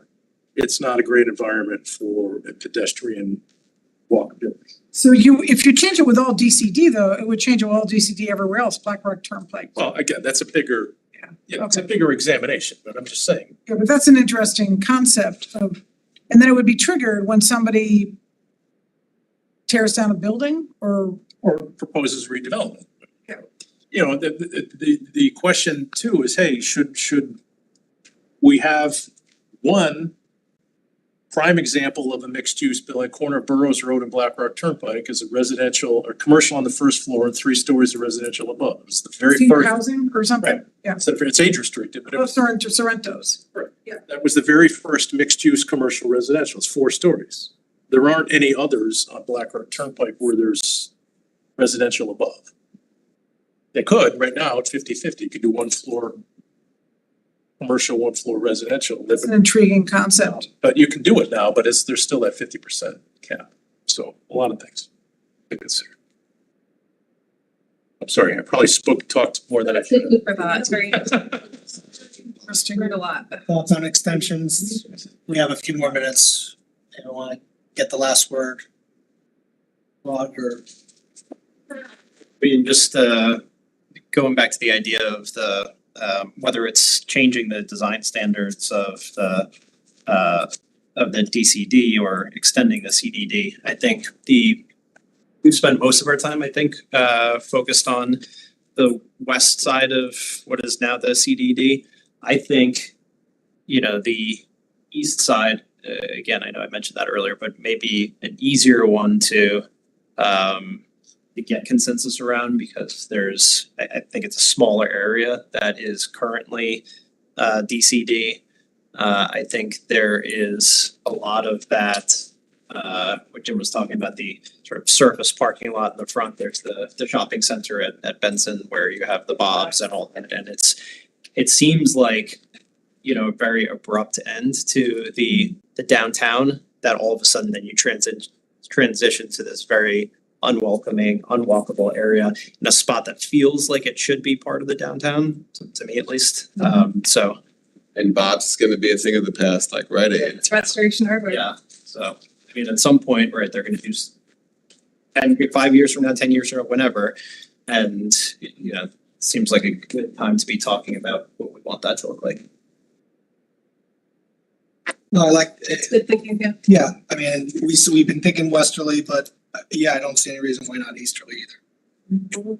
I think everybody, you may, correct me if I'm wrong, I think people prefer the downtown. And if we could extend, at the very least, the design characteristics outside of it. I mean, regardless of what that leads as far as FAR and height and all that, but the design characteristics, extending it out, and maybe even wiping out the DCD zone on the post road. I don't remember how far east it goes, but I mean, I like downtown, so I mean, extending it, I mean, character, stylistically, architecturally makes sense.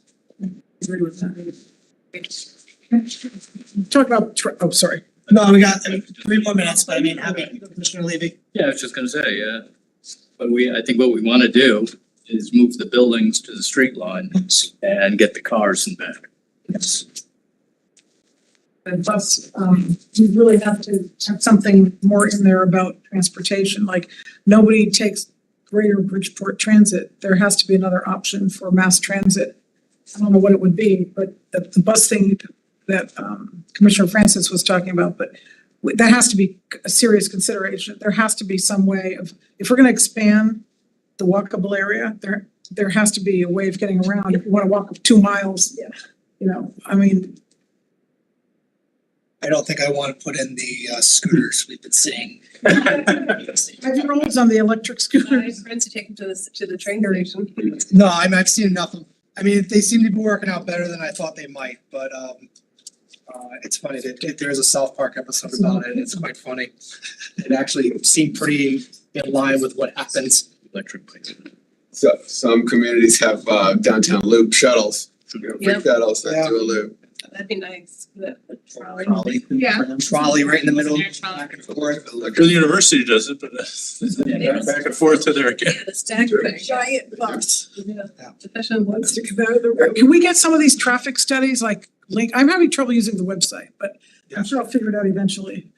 Okay, wait. Some of these traffic studies that you mentioned, is it possible to link them in on the site? And also You're talking about the the different ones you talked about, circle study and Black Rock Turnpike. the different things like with down by Kings Highway West, or all the ones you mentioned, they might be interesting to look at.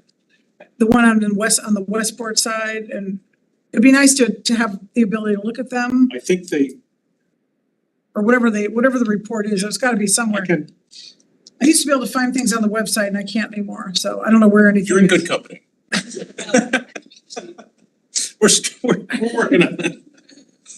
Not everything carried over. What we found is a lot of stuff transferred over automatically to the new site, a lot of stuff. They need to migrate all that data over. Well, we're gonna have to migrate that And the data over. 20 one Like a other- week yeah. to do it, but The 2016 POCD you can't find anywhere, is it possible to restore? that is one. Is that up there? Alexis asked about that. It's not. It Yeah. didn't transfer over. I can send it to you because I sent I it. have it on my computer, but nobody else can find it on the I website. have the paper copy. Okay. I will, that'll be a work in progress, but I understand. so noted. That's not our responsibility, that's not your responsibility. Well, the stuff that was on our page, that's not on our page, is on us now to migrate over. Because sometimes we look at historical documents and going back a few Agreed. years. That's gonna be a big undertaking for us in the next week to kind of transfer over. Not your fault, but you know. It's Clean up their mess. Government. so 10 o'clock, I think we're good. Thank you for the conversation. Discussion. Thank you. Very Porcello. A couple of members last meeting, right? No, actually, our next meeting is the 14th of November. New terms, which is the second Tuesday of the month, the terms begin on the third Monday of the month, so for Meg and for Lenny, this is the penultimate meeting, Don't worry, I made sure of that. But thank you that just in case. Can't let them go. Yeah. We'll see you all on the 14th. the 14th. Emmeline, good night. I don't know why you joined us, but thank you. Good luck to those of you on the ballot. We're gonna have, Good night, guys. Thanks for. I said it could be my last one. Thank you.